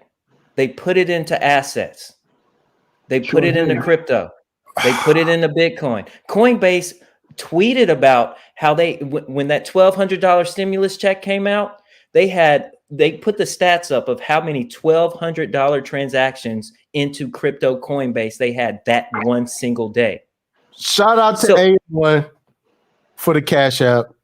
I get it. A lot of people took their stimulus money and they put it into Bitcoin. Unfortunately, that was not a big percentage of the U.S. population. Just the smart people. Yeah. Right. Again, the people who want sheep. Now, I'll give you an example. You got foreign countries like Nigeria that has a heavy peer-to-peer Bitcoin economy. When essentially their government banned Bitcoin, right, they had their banking access locked. So there was no cashing out into a fiat in Nigeria, right? So what happened was the people got wise, and then now you have a blooming of money brokers all over Nigeria. Go and YouTube it with peer-to-peer marketplaces for all kind of Bitcoin, shitcoin, whatever you want. So essentially, I want to just say that necessity is the mother of all invention, right? So we have to think bigger than that. We're just assuming that people are going to just fall and fold, and that's not true. Nigeria is a case study of people will get going when the going gets tough. Am I right or wrong? Man, bro, the Nigerian. We even have Nigerian central bankers that are closet Bitcoiners now because of this. You've seen the news. Nigeria they were shutting down bank accounts that were linked to crypto exchanges. Absolutely. They cut the third party right out of the Nigerian crypto scene. So now Nigeria is about, like, let's say 85% peer-to-peer. Amazing. No, they're getting Bitcoin from an exchange. Well, yeah, they're getting it from Binance, but essentially when you withdraw it off Binance, your personal wallet, the same Binance who has folded to regulatory agencies worldwide already. Well, I mean, you can still withdraw your crypto off Binance, regardless if Binance has already shown that they are going to do what the governments tell them to do. Right, just like every other exchange. I'm not arguing that. What I'm saying is that the exchange still gives you permission to withdraw. So once you withdraw and it becomes your crypto, well then goodbye exchange. I don't have to transact with you anymore. So we saw rapid, let's say like a run on the banks with the exchanges, because people realize that now I don't have to use the exchange to pay for food or a haircut or to get my lights fixed or that sort of thing. Yo, Creo. Yeah, I'm here. Go ahead and go. I'm gonna let you get that off. Go ahead and explain why it doesn't matter what the sheep do. Because it doesn't matter what the sheep do. For one thing, they ain't got no money. Two, where does the sheep money go? I gotta pause you right there. They don't have money, but guess who they depend on for the money? Okay, but where does the sheep money eventually end up? In the hands of the oligarchs. Right. Okay. The same place where the Bitcoin millionaires' money is ending up. So it's going to Bitcoin. No. I mean, any way you look at it, Bitcoin goes to infinity. Any scenario. Oh, The only way Bitcoin. I'm gonna put a limit on that. Like we got to get you get a 10-time limit to say Bitcoin is going to infinity. Because you have to think about it. You have to think about it. In every scenario, the Bitcoin price goes up. The only scenario that Bitcoin does not go up is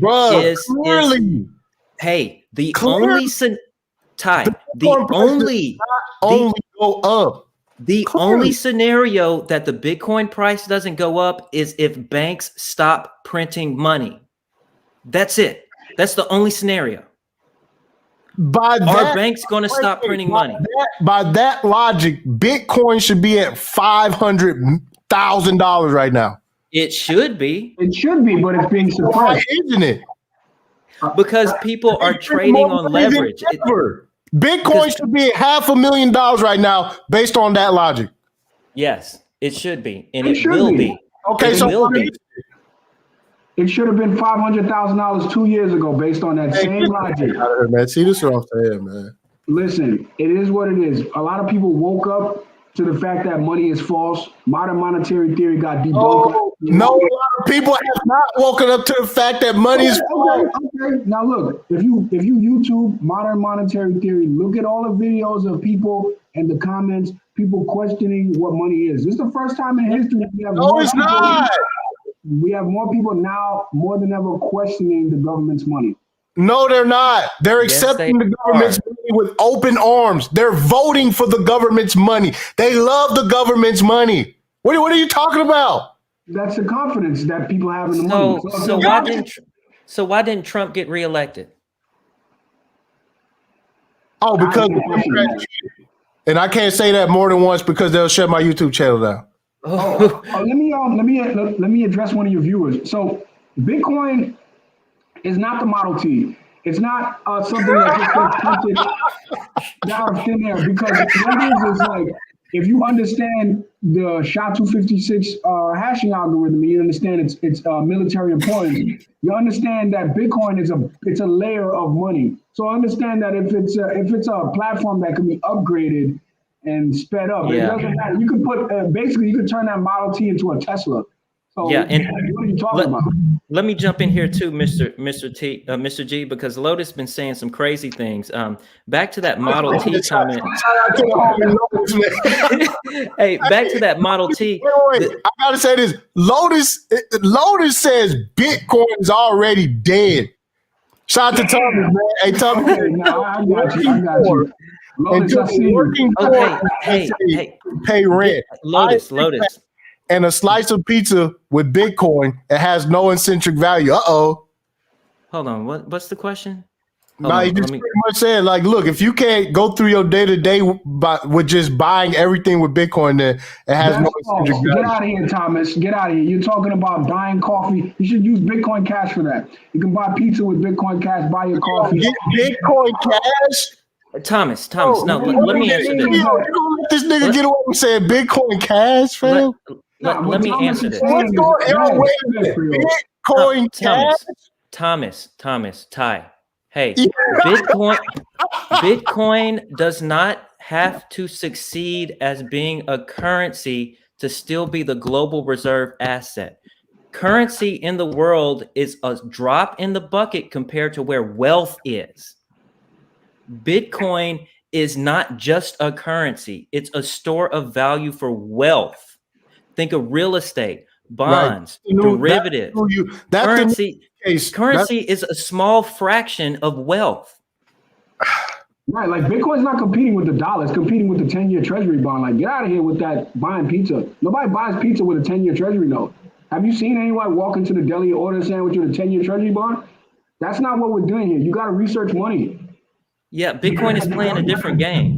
Yeah, different game. These people want to buy pizza and cigarettes. Like, no, that's not what we're doing here. If you all right, because y'all are taking Bitcoin and comparing it to actual things that are functioning in the financial system. You mean like the 10-year Treasury bond, what they just print out of thin air? Yeah, that. The negative yielding bonds more than Bitcoin. Yes. The negative yielding bonds. Yeah. That has no work. What's more valuable, the 10-year Treasury bond that Janet Yellen just spits out of her rear end? Yes. The same Janet Yellen that froze trading on Robinhood and allowed the rich people to get out of GameStop and AMC while you peasants had to watch the price fall in front of your face. That Janet Yellen. Yes. When the banks with the tanks put that phone call in, Janet Yellen said, you know what? If you guys do not halt trading for these peons and let the gang out, you know what I'm saying? Then we gonna have problems, okay? And then Robinhood got rewarded a month later by going public, okay? This is what you Bitcoin maximalists are up against. But hey, no. Guess like over 50%. Y'all gotta go against that phone call. Guess what you can't Big turn Janet. off? Yeah, Big Janet. Big Janet. Guess what Big Janet? Guess what Big Janet can't turn off? Huh? Guess what Big Janet can't turn off? Oh my God. You know what I mean? So Bitcoin has no competition because nobody can turn it off. OG Yellen called Canada and said, hey, y'all know how y'all can fix that, right? Y'all know how y'all can deal with that, right? Yeah. Little Canada called Big Homie Yellen. Big Homie Yellen said, this what you do, all right? Tell these motherfuckers, whoever y'all got to do, shut the shit down. Okay, hit the exchanges, hit that third party. Tell that third party if they don't comply, they die. That's what we're doing. Yo, Canada is not playing. Yo, can I talk about? Let me just share something about Canada real quick. Yo, Canada, they basically set like a precedent. They said that if you are even within like let's say 50 feet of a protest, like you look the wrong way or you raise your fist or you pick up a picket or hit a wrong post, they can close your bank account. Yeah, they already got that in China right now. You want. Yeah, that's crazy. And their social system is tied in through facial recognition and everything. You know what? I ain't gonna go there because I don't know, Anarcho day trader, check it out. If they decouple exchanging Bitcoin for fiat, then they're decoupling exchanging all your cryptos for fiat. So your entire portfolio is done. So done. Now. Man, stop it. That's my point. That's what I'm saying about Bitcoin. It's only worth anything because fiat is going into it. Well, I don't value my Bitcoin based on dollar prices. One Bitcoin will always be Bitcoin. I know you Looney Tunes don't price your Bitcoin in dollars, but the other 99.98% of people who are in the crypto space, guess what they do? They go and they look up the price of Bitcoin and they only care about what the price is in USD. Okay, that's what happens. They have confidence in the dollar. Studying Bitcoin. Yes. Bitcoin. These are people that are looking at for the next leg up. They're trying to make their gains in dollar value. I respect it. I'm not saying that trading Bitcoin and dollar value won't yield you more dollars or more Bitcoin if that's what you're looking for. What I'm saying is that if you study the dollar, you understand since the dollar came out, it's lost 96% of its value, right? It didn't lose 96% of its value overnight, because if it did, then everybody would leave. Everybody would flee the dollar. They'd jump into gold. They'd jump into a bottle of Grey Goose if it held more value than a dollar. But what I'm saying is that essentially, seeing as how since 1930, the dollar has basically been on a slide down. It might be better to put your money into something more stable. Now, you can put your money in gold. I'm not saying don't put your money in gold. What I'm saying is that you can also put your money into something that's going to be more valuable. And if you understand computers, if you understand the whole idea behind blockchains and the foundations of what blockchain actually is, you'll put your money in Bitcoin because you kind of like made the logical conclusion that Bitcoin is more valuable than gold because gold is physical. It can be taken and seized from me. Whereas Bitcoin, I can keep my life savings on a piece of paper 2x2. Yo, wait a minute. Les's Bird said, "Put your money in student loans." I like that. That dude is crazy. Yo, that guy, I know who you're talking about. That guy is crazy. That guy is leading people down the wrong pipe. He thinks the dollar is money. So the guy's lazy. He's on this wild goose chase. Yo, the dollar is money. Yo, stop it. No, the dollar is not money. It's a unit of currency. What's money is the 10-year treasury. Okay, money, unit of currency. That's what the dollar is. It's a con game. It's a figment. But really, the real money, the basic money. Okay, it's a working con game. It's working. The con game is working better. The con game is working better than Bitcoin. No, it's not. Not necessarily. If you look back when Bitcoin came out, the con game is being used again. Think about this. You call fiat the con game, and your Bitcoin is priced in the con game. Your not necessarily in direct correlation with the con game. It just the con game or the fiat price of Bitcoin only dictates how much time, basically, or how much time I have to dedicate to acquiring a certain position in the Bitcoin network. So now Bitcoin is only 21 million Bitcoin, right? Ever. In the year 2140, the last will be mined. Right. The supply game only works if the demand game is there. That, as I agree with you 100% on that. The demand game is still in the con game. Yeah, it's confidence. If you have confidence in Bitcoin, you'll buy, you'll acquire it, you'll work for it. Cool. If you have confidence in the dollar, you will work for it, you'll get paid in it, you'll take goods and service payment in the dollar, which is fine.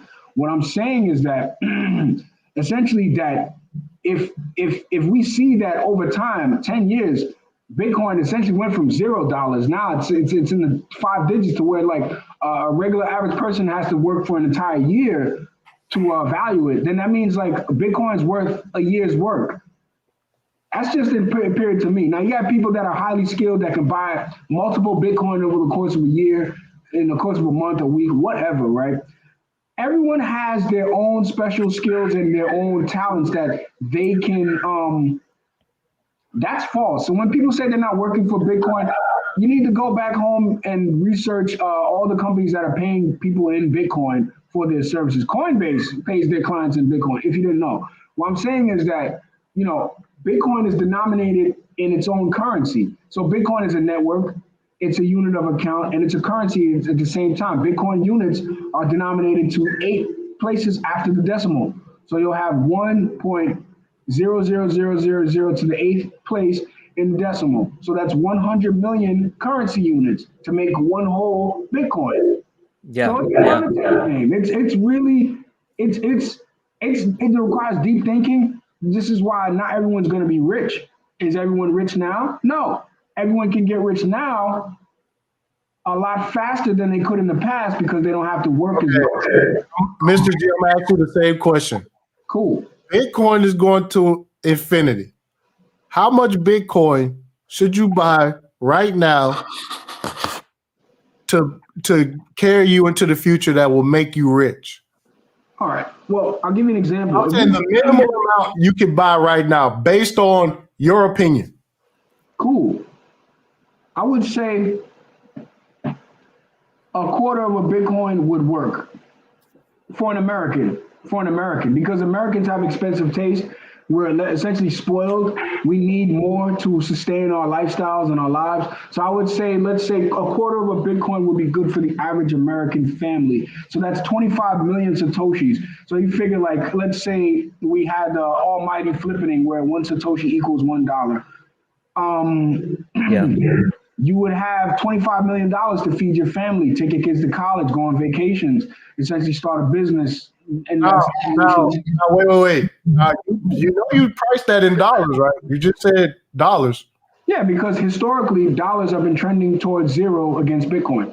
Now, yeah. Here's my thing too about, because I remember when people saying Bitcoin's going to $1 million, and in my head is like, you don't want to live in a world where it takes $1 million to equal Bitcoin. But that's just based off of inflation. Like this is what I'll say. Like, if there is no solution from the banks, which there is, right? This before I start reading and researching this shit, I was like, yo, if Bitcoin goes to $1 million, the world is on some fucking Mad Max shit. Yeah, that's a deflationary crash. That's called a deflationary crash. And their banks aren't going to stop printing money. So let me answer this by addressing Lotus in the chat. Drunk? Anybody been drinking? I'm just asking because because people. There we go. There it is. There it is. When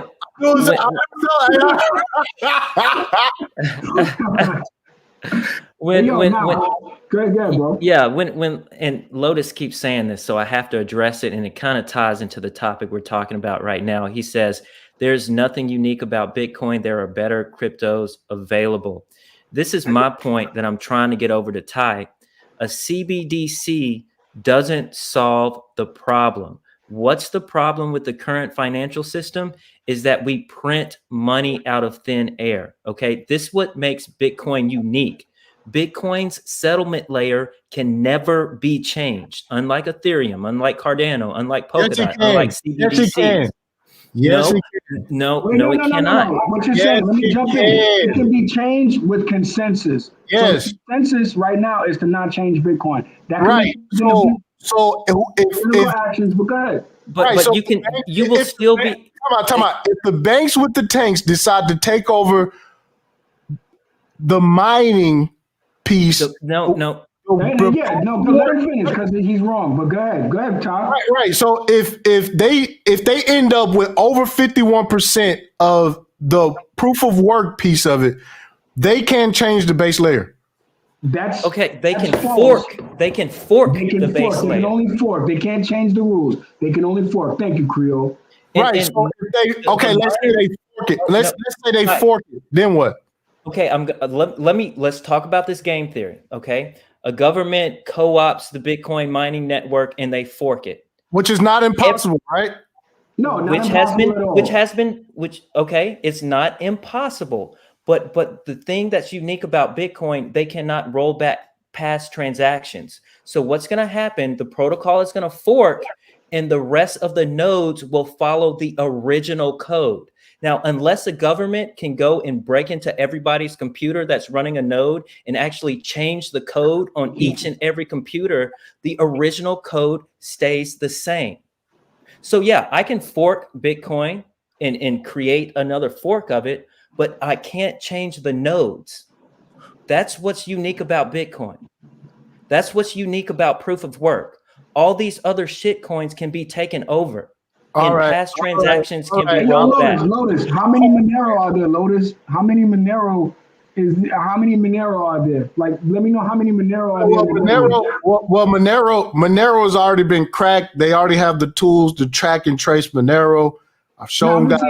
Lotus can't verify on his node that how many Monero there are. Because if I run a node, I can query my node and I can find out with the accuracy of the last 10 minutes, how many Bitcoin there are on the network, how many Bitcoin there are to spend, how many individual UTXOs there are spread out on the network, like how many chunks little Bitcoin on their network. So that's what running a Bitcoin node affords you. So it's a deeper conversation here. I would Yeah, love to get into it. Hey, shout out let to me A1 for the infotainment. let me add. They Yeah, they are underestimating the apathy of sheep. Yeah, I agree. That's what I try to tell you guys. Like, yo, it's just the sheep. Don't underestimate the sheep, fam. I'm telling you, the sheep ain't got no money or power. the sheep have governed like they have. It doesn't matter. Yes, it does I don't matter. really like. No. You do need like a bottom class of people to operate. Let's say like whatever we have here is this kind of like government, whatever you want to call it. You do need like a bottom class of people to have this thing functioning. So that bottom class of people, they have to be confident in the currency, because if they're not confident in the currency, we're gonna have all hell breaking loose. And Bitcoin, that's not going to happen. If they lose confidence in anything, it'll be something like Bitcoin that's not attached to any national sovereignty. That's the whole point. That's why it's going to be a global Right, open source. and that's why Bitcoin adoption is not going to happen faster than regulatory clarity. Ty, look at El Salvador. In 4 Why months, do you keep using the fucking 25th largest economy in the world or some shit like that? In 4 months, Bitcoin banked unbanked people at a faster rate They than banked 100 it with years. the government. But What? Todd, let me ask you something. So, like, basically, we don't need the regulation to come from the top. You feel me? Like Bitcoin, it really did kind of start from the bottom, and the governments from the top tried to crush it, failed. They didn't. They had to keep quiet about it because they didn't want everyone to hear that. Oh man, we just tried to like sink this new form of money, and before you know it, everybody be like, what? So it's like it's been a constant narrative battle to keep the whole like pipe Bitcoin down a little bit. And I agree that somewhat like I don't want to see Bitcoin regulated from the top down. I want to see it regulated from the bottom up. At least let the people be able to dictate what should happen next. It's really hard to even control Bitcoin, the protocol from the top down anyway. So it's interesting. It's interesting. If they can control it, let's see how they do it. Because Nigeria, like we just said before, is a case study on like Bitcoin is like a bar of soap. You try to like, it's just gonna fucking, Yeah, and not only that, Mr. G, but Bitcoin is a living, breathing code. So literally, if you attack the system, it becomes stronger because the only way you can attack Bitcoin is with hash rate. So if somebody did try to take over the Bitcoin network, they actually make it stronger. Hold on. Let me do this real quick because I covered this whenever it first came out and nobody believed it. So this is CipherTrace. It's a company that's owned by MasterCard. They have the enhanced Monero tracing capabilities for government agencies and financial institutions. I'll leave the link down here. Okay. A lot of people don't want to believe this, but here's the price. It says pricing for the source tracing for Monero transaction capabilities start at $16,000 per year. So it's pretty much you buy the license to use this shit for 1 year. Okay. This is like this is what I'm saying. Like for anybody who think they're gonna have this secret society. Did they hack it? No, I'm gonna check that article. Did they hack it, or is just like the tools to like? Yes, to trace Monero. Like they can trace the shit. I'm sorry to tell y'all. Like this is not some. Again, this is. Here's the phone number. Call Nick. You know what I'm saying? And tell them like, hey, I would like to lease out the tools to trace Monero. I'm gonna check out this article. Yeah, this looks interesting. Yeah, this. You remember when the dude got caught up, Fluffy, the boss, the Fluffy Pony? Yeah, he got arrested at an airport, and they just let him out. They just let him out. He did 1 day, and I'm talking about he actually was extradited from I want to say Africa or some shit. So some other shit, he got here, picked up on a private airstrip in a whole nother country, brought here to America. This dude does 1 day in jail. Isn't crack. Yo, you motherfuckers are silly. Nah, this shit is deep. The dude did like, I don't know if he did like 1 day, but they like. No, he did 1 day. He did 1 day? On Twitter the next day. Wow. He was on Twitter the next day. The dude that was, bruh. Whatever, I don't care. You know what? I'm gonna check that out. That shit looks interesting. All right, Monero is untraceable. Nobody, they didn't collect whatever bounty, whatever. You're right. Man, I don't care. Do you, boo-boo? I don't want Don't say I didn't tell you, man. These people, they already gave up the cookies, my nigga. It's a wrap. So Todd, let me ask you a question. Yeah. Oh, in the next 5 years, right? Where do you see the average person, like the average working person that makes, like, let's say $40,000 a year? Yeah. How do you see their life being, like, as far as like just the average person making 40,000? What are their prospects on owning a home, starting a family? Essentially, what do you think those prospects are looking like in that environment? And let's say 5 years from today.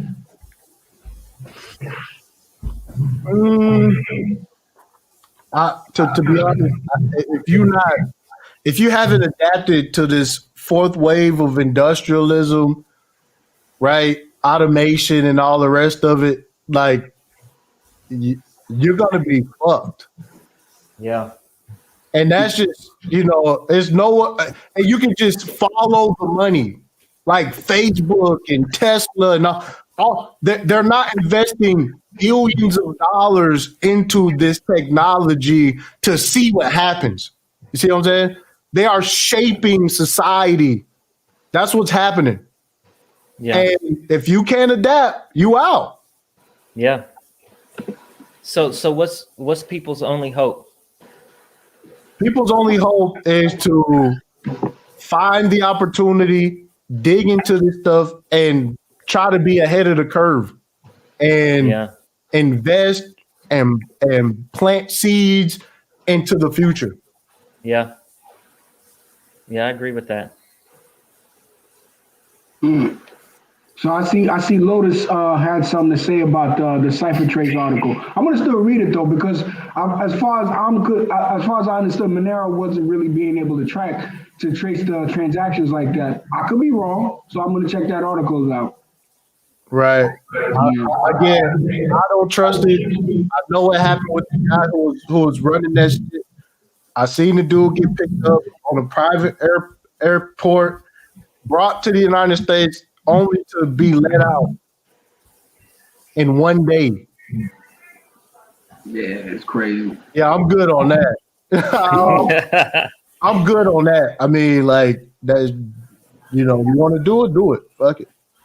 Yeah, we're definitely going into some scary, crazy times and everything like that. I mean, I wouldn't say real estate is all the way out the window. I would look into, like, if you're doing something out here, get into some real estate, like get into some land that has some you want to have like a hideout. You want to have some land that has some water under it. Call a company. Chill out, man. This is not the channel. I'm just saying. It's not the channel for people to, I do not want to be in the algorithm with the wackies. You know what I'm saying? I got you. Even if you're talking in good sense, once you start telling people to dig a well and you know what I'm saying, you get thrown in the algorithm under some weird stuff, man. I'm cool. You ain't lying. You get thrown in the algorithm with the doomsday preppers and shit. Yeah. The bug out boys. Yeah, the bug out boys. The bug out boys. I'm good on that, fam. Again, I'm in Texas. Hella ammo, hella guns. We you know what I'm saying? Y'all celebrate that 2A out there, man. I celebrate that shit. Y'all not like these. Y'all not like these. Yeah, it's super lit. Creole is a fellow Texas resident. Where he not globetrotting and partying at type events and shit, man. He up nigga, man. I'm actually out in California now. You know what I'm I had to saying? leave my What poles in are you Texas. doing back there? Yo, mind your business, fam. We do not want to get involved with his day-to-day, fam. We do not want to get into Creole day-to-day affairs. You know? Yeah, I got some business out here. That's what's up, man. That's what's up, man. You know, Listen, the let me get the 4 West ounces. Coast, you know, let them. I just want 4 ounces, Creole. All right, just give me 4 ounces. That's Send me Yeah, some so- Bitcoin. Send me some Bitcoin. So, man, I appreciate y'all coming through so we can have this discussion, man. Like, Yeah. we may have to do this on the weekly because as regulations come down, you know, I see a lot of the Bitcoin maximalists shaking in their boots. You know what I'm saying? Trying to tell them that the banks with the tanks was in full effect. Nobody believed me. Here we are, 2 years later. We got an executive order on the table. You know, and Yeah, and still no CBDC. bruh, keep playing. Where is CBDC, Ty? Where they at? Where is the CBDC? Where it's at? Where the code at? They on the way. They on the way. They on the way. They on the way. All right, so for everybody, I appreciate y'all coming through. Hit the like button. If you're new to the channel, subscribe. Also, subscribe to Mr. G Recycling. He Yeah. run a recycling business up in New York. Got all kind of contracts and shit. Balling like a motherfucker. You know what I'm saying? Ounces of gold. All that shit going down over there. You know what I'm saying? Also, subscribe to Untwisting the Game, a dope crypto channel with a crazy vibe. It's way cooler than my shit. Anything else y'all want to say on the way out? Yo, drop the link to y'all channels. Oh yeah, no doubt. All right. Yeah, let me do that. Yeah, No, man. yeah, Good to appreciate chop you. it up with y'all fellas, man. You too, Hell yeah. Mr. G. Yeah, man, get that Always. microphone, dog. Yeah, get that microphone, dog. I ain't gonna lie, you be killing us, fam. Nah, I had to drop that other one yesterday. I got a new setup. I'm gonna have it swaggy for like the next time we do this. You heard? Uh-oh. All right, Let's bro. do it. I appreciate it. I appreciate the pull up and yeah, feel free, man. Let's do this any time, man. Yeah, I'll probably start doing on the weekend or whatever, you know. I bet. Say no more. Let me drop my link and then I'll see my fellas on another time, man. All right. Peace. Peace, bro. I got, boy, yeah, 2A, we here, man. Yeah. Let me see. There he is. There go Mr. G right there, man. Appreciate y'all boys, man. Yeah, we here, man. So again, man, y'all hit the like button, hit subscribe button, get over to these guys' channels. Premium YouTube content. Activate B said good stream, getting a lot of game. Yeah, absolutely, man. So I appreciate y'all coming through. Peace out. Y'all take it easy. Have a good rest of your Sunday.